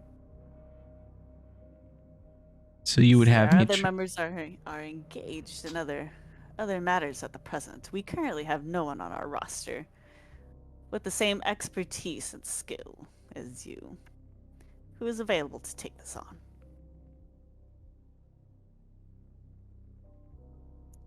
So, Bricks, I'm going to make this very easy for you. You're going to go back to Candlekeep, and you're going to get whatever knowledge you need to get that which we seek. Should you need funds for a broader expedition, then simply come back to Waterdeep, and we will make the proper arrangements. Moving forward, I don't want to hear any more of your blithering about this mission. Is that clear? Yes, Lord of the Ninth Eye. I also say yes, Lord of the Ninth Eye.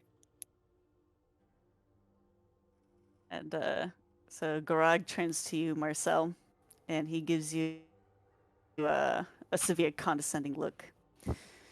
The new recruit. Is that right, Bricks?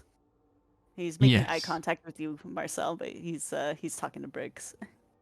Yes, this is Marcel. I give a little wave. He approaches you, and he's very clearly just like, assessing you. Like, what kind of person is this? And he says to you, you must forgive me, Marcel. My duties as the Ninth Eye don't allow me to warmly welcome every recruit which passes through our ranks. And so as he's looking at you, he gently he grabs your chin with his hand gently and kind of tilts you up to look at him. Kind of hot. Jared's thirst meter is off the chart. Go on. And he's just like he's he's looking at you with these piercing blue eyes that just hold nothing but cold malice, and he says, do make yourself useful to Bricks. His partners are always very hard to replace, and I should so hate to be inconvenienced. And he lets you go.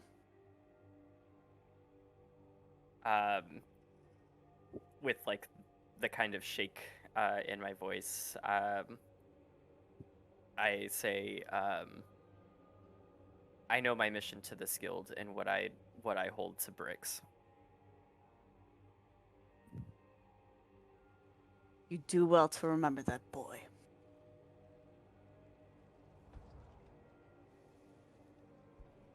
I guess.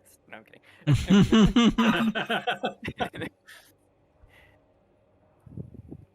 So he kind of he does like a swish, right? Like as he turns his body, and as he turns, he tells his other two lackeys, time to go. And as they're departing from the window, Grog is the last to leave, and he turns his head to look back at Bricks, and he says, if for some reason you and your companions run into trouble, don't bring it to the guild. But if you must hide, go to the Silent Shield. Yes. And yeah, you know where that is. Yeah. Say very well. Bro, I was so hoping that my tattoo would have been done by now. Because Nope. I legit wanted to like burst into there and be like, hey, Bricks! What do you think? Oh. Sorry. And so he doesn't leap through the window, but he's just holding eye contact with you, Bricks.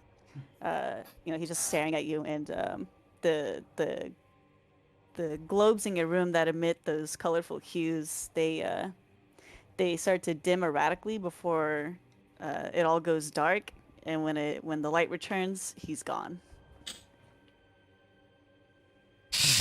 Oof. um. Clear his throat. Poltergeist. So I will. Bricks will immediately. So his back is still to the door, and he'll take his right fist, and he'll throw it back at the door as hard as he can, banging the door as loud as he can, and just grit his teeth while looking at the floor. When he does Wait, that, wait, wait. Are you banging doors and floors?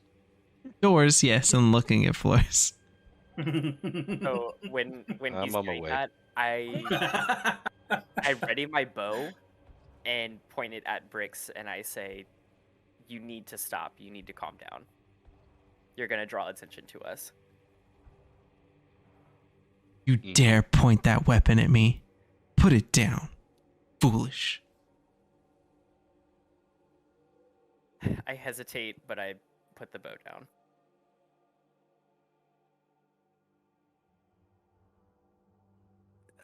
All right. I mean, by this time it's like 2 o'clock in the morning ish.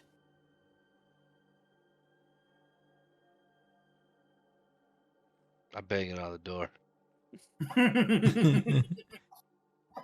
I'll look up and just try to recompose myself as I open the door, and I swing the door a little hard, and I say what very sharply, and then I shortly catch myself, and I go, "What is it, Huckman?" Ugh, mem. What's Man. with all the banging? They were just having a pillow fight.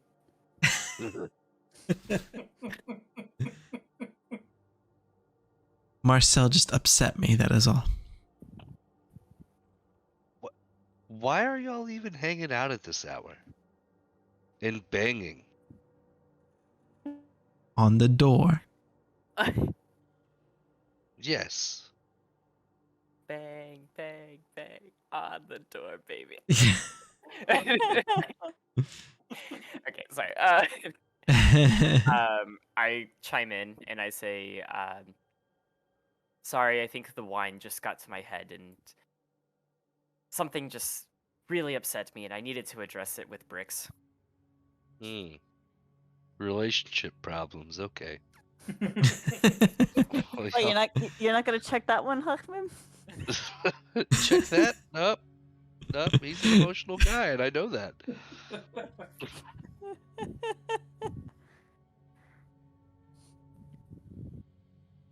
All right. Just shut the fuck up and let me sleep. I go back to bed. I will gently shut the door.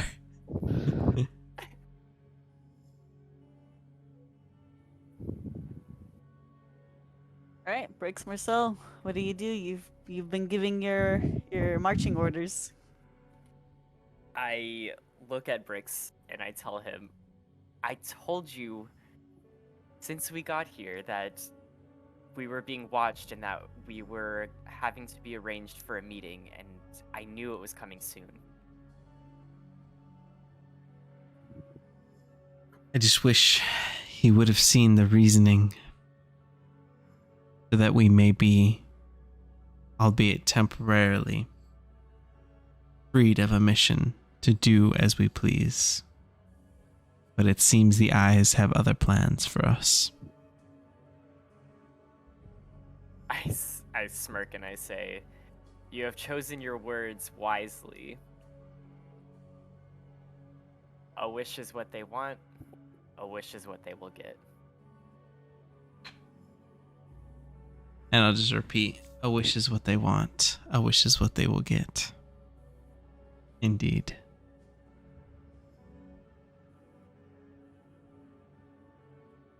We shall leave back to Candlekeep as soon as we can convince the others.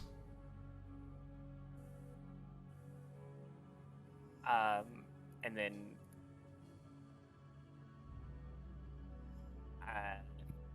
I guess we do have to kind of finish the mission that I did force us all here to come to do. You know what will happen should this mission take a long time. Yes, I understand. I just know that if we tell them that we need to go back to Candlekeep before handling the Crest Manor thing, they might suspect us, which they already are 100% starting to doubt me specifically. Could we not simply make this apparition go away? As I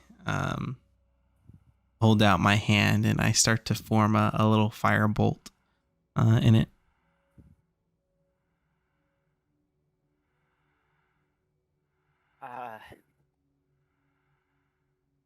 Well, I don't have the book anymore because the book is in Candlekeep. Because that's a thing.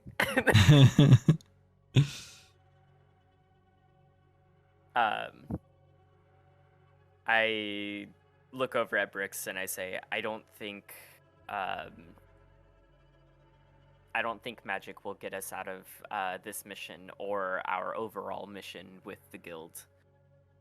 We have our priorities, but we have to make sure our party stays in check, or we are both on the line. I mean, did you see the way he looked at me? Yes, he is. Reminded me of the other person. He has always ever been the more flamboyant 10. I'm not even talking about the gesture.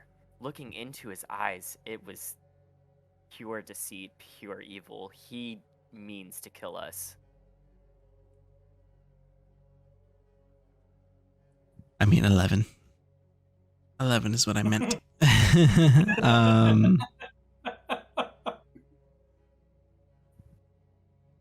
Yes. Such is the way of the guild. Should you fail your mission, you are of no use, therefore no value. I mean, you know I was put on this mission to ensure that you got your job done. If not, then I am assigned to kill you.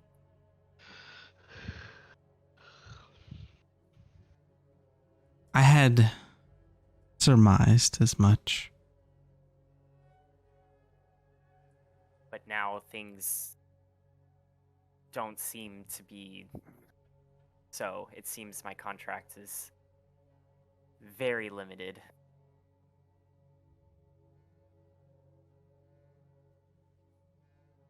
Well then, we better clean up this apparition's mess as fast as we can. Get back to Candlekeep and find as much as we can. Agreed. But I'll leave the smooth talking to you.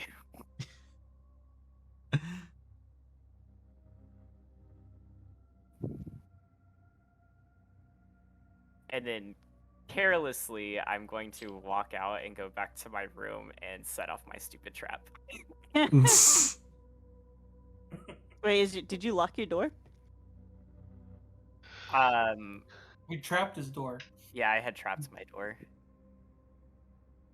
So it's not locked? I mean, girl, if you really want to do that, I can pick lock. Yeah, you gotta pick the lock if you're coming back instead of the window if you're going back through the door. Alright, for lock picking, is that sleight of hand? I believe so. Mm-hmm. And if you're expertise with them, then you do it at expertise. Alright, you pick the lock. I would have laughed if it was like, nope, you locked yourself out. I mean, it could. I would have had to walk Yeah. back to Brix's room and be like, I have to go through the window. Excuse me, can I use your window? God damn it. So about an hour has passed since I'm assuming you guys go to bed, right? Bricks and Marcel. Yeah. All right, so about an hour's passed, and Hakmem, your tattoo is done.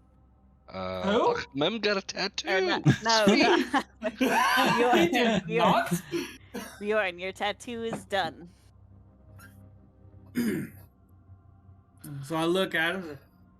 Fantastic work. Thank You do a very good job. Not only are you beautiful, but your handiwork is quite beautiful as well. He said handy. Flattery will get you nowhere, lad. That'll be 250 as bargained. It'll get me nowhere, so you can come to my room maybe. You can roll me a charisma, BRB. Wait, charisma or persuasion? Charisma. Charisma. Okay. Uniqueness, nerve, Persuasion and for power. the price that you're about to pay, though. She had to go get Aurora. Yeah. So that's 250. Yeah. Your charisma sucks. Yeah, I'm not the most charismatic person. It also has to do with being attractive, I think. Oh. No, Yeah, it the new doesn't. face Not at tattoo all. and everything. It's on my hand, not my face. Mm-hmm. Sharon's like, sure. I said what I said.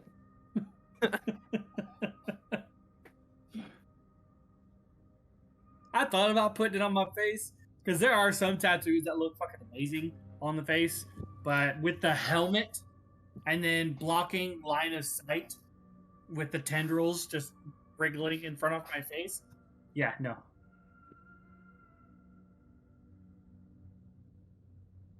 My gosh, I was watching The Rings of Power at Mhm. Andre's.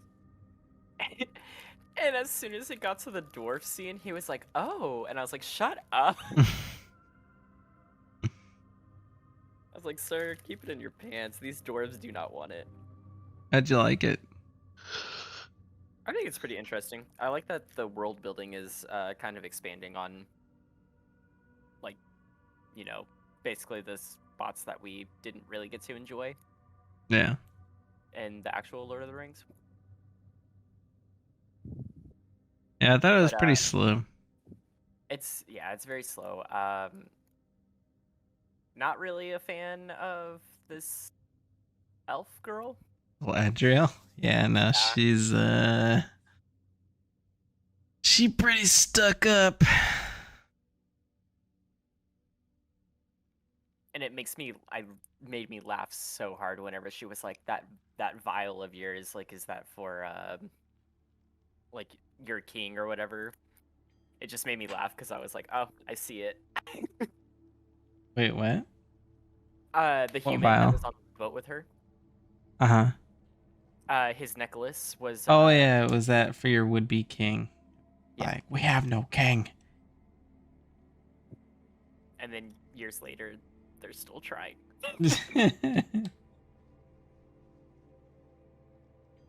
Yeah, it's funny. People are calling Galadriel Karen. I'm like, yeah, I see it. Yeah, I can see it. They're all The making fun of elves. the. They're all making fun of when she's like when her and Elrond is like they're having that heated conversation right, I think, after the ceremony, and she's like, you have not seen what I have seen, and he's like, wait, what do you mean? And she's just like, you have not seen what I have seen, and it's like, bruh. Then So, tell okay, y'all are talking about that new Lord of the Rings, whatever, Yeah. that I've heard about? It's the Is it a TV movie series. or is it a show? It's Show. a TV series, yeah. What's it on? Amazon Prime. Fuck. The one thing I don't have. I mean, I'm sure you can find it somewhere by now. When is it people- set? Before Prequel. Lord of the Rings. Like way before. Yeah, way before The Hobbit, way before. Ah, It's, okay. Oh, it's like way back. Like Yes. 10,000 years. Sauron hasn't even created the rings yet. yeah. Oh, so we're at that time period. Yeah. Yeah, it's basically Sauron is this being that nobody knows about, but is like spoken in whispers. And so, but Sauron has killed a specific elf that has caused strife. And so that's basically where the journey is taking us.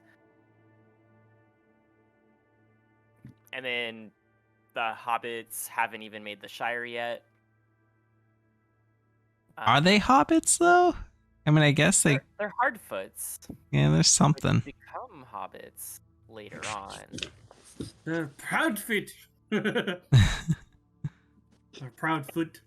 And Proud then feet. also, I feel like I should know this answer by now, but like the man in the comet, Yo, I'm pretty sure that's Gandalf. everyone is assuming it's Gandalf, but I think it's Sauron. No, they've already shown Sauron. Yeah, but he's in like armor. No. In like the previews and stuff. Rings of Power Sauron.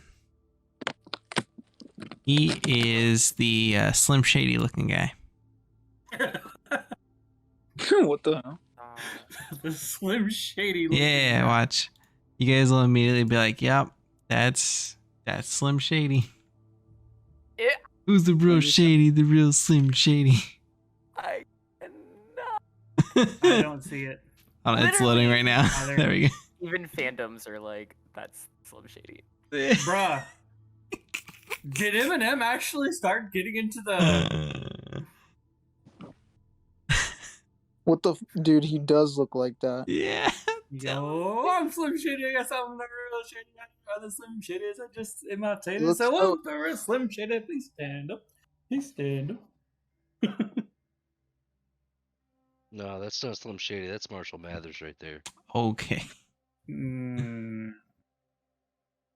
have no idea who that. Who that That's his real name. Mathers is Eminem. Oh, It's okay, Stu. It's Get okay. it? M. well, I got it. Don't get me wrong. I got it. I didn't know that was his real name. Yeah. Yeah, I didn't see the trailer. I just kind of was like, I need to watch this because Ramsey is like obsessed with Lord of the Rings. Yeah.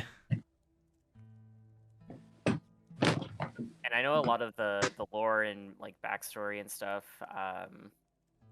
but the Rings of Power I never actually read, so I was like, we'll see.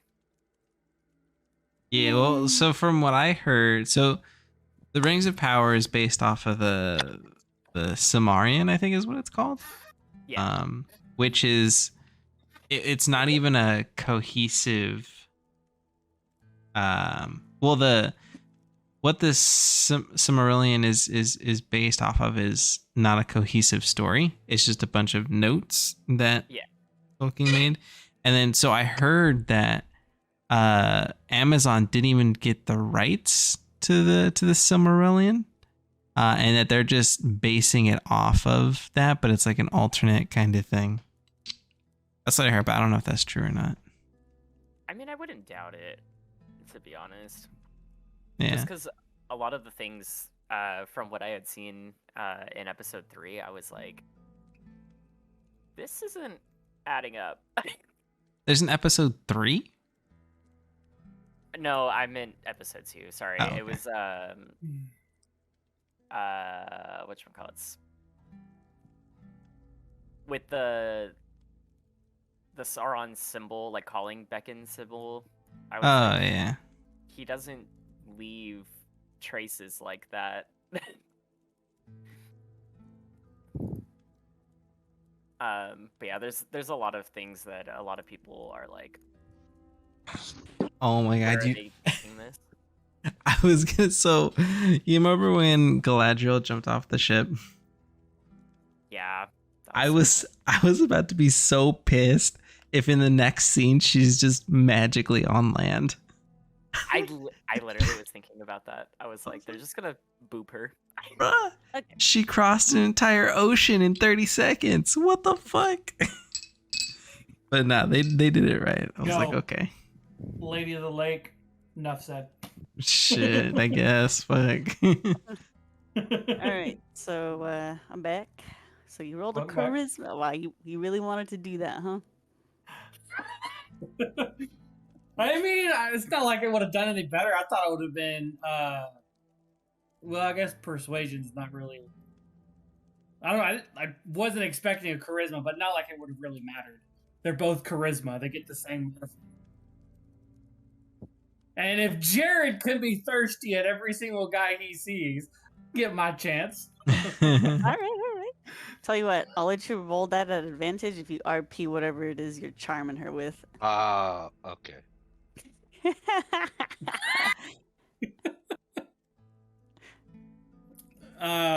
Shit.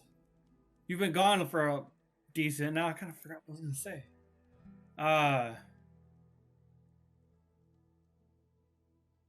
Too bad you didn't read that book on courtship rituals for dwarves, huh? Right? I tried to tell him. No lie.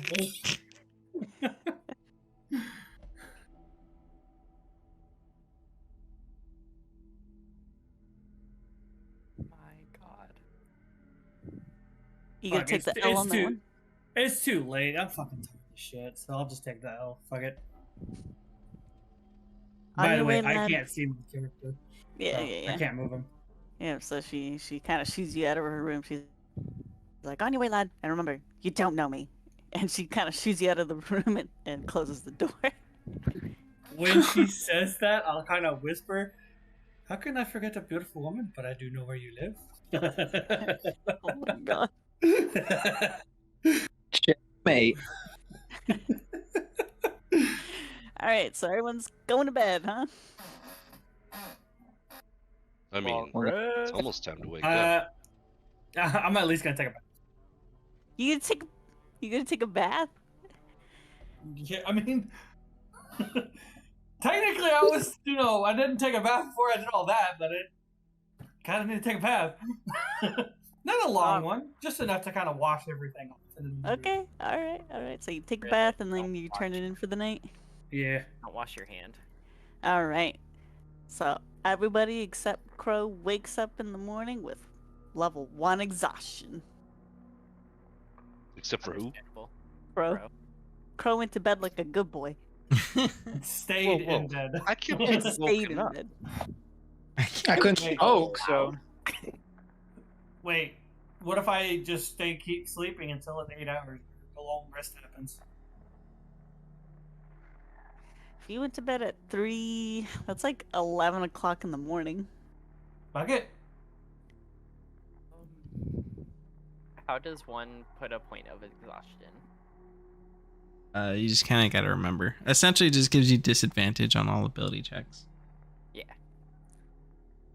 Hence Alright. why I don't want it. So I guess everyone except Bjorn wakes up with the sun.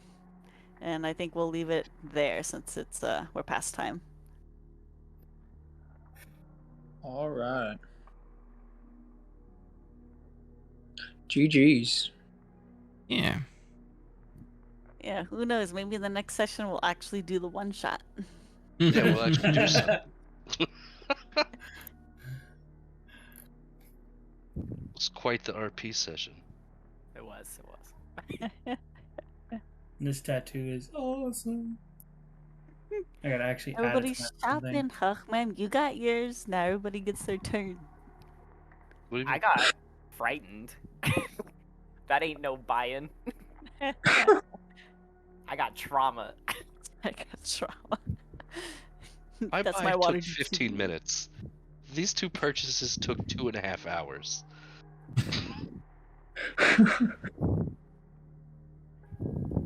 Fair. Yeah, yours is pretty cut and dry. And I get rewarded with their purchases for being tired. Well, you went to wake up and check out the noise. You could have been like, that sounds like a Of course tomorrow I had problem. to check out the noise. You want to be all up in Brooks's business. What you doing, buddy? It's 2 a.m. in the morning. What you up to? Heard you doing a little riff-raff. To be fair, he was banging on the door very loud. See, had to do it.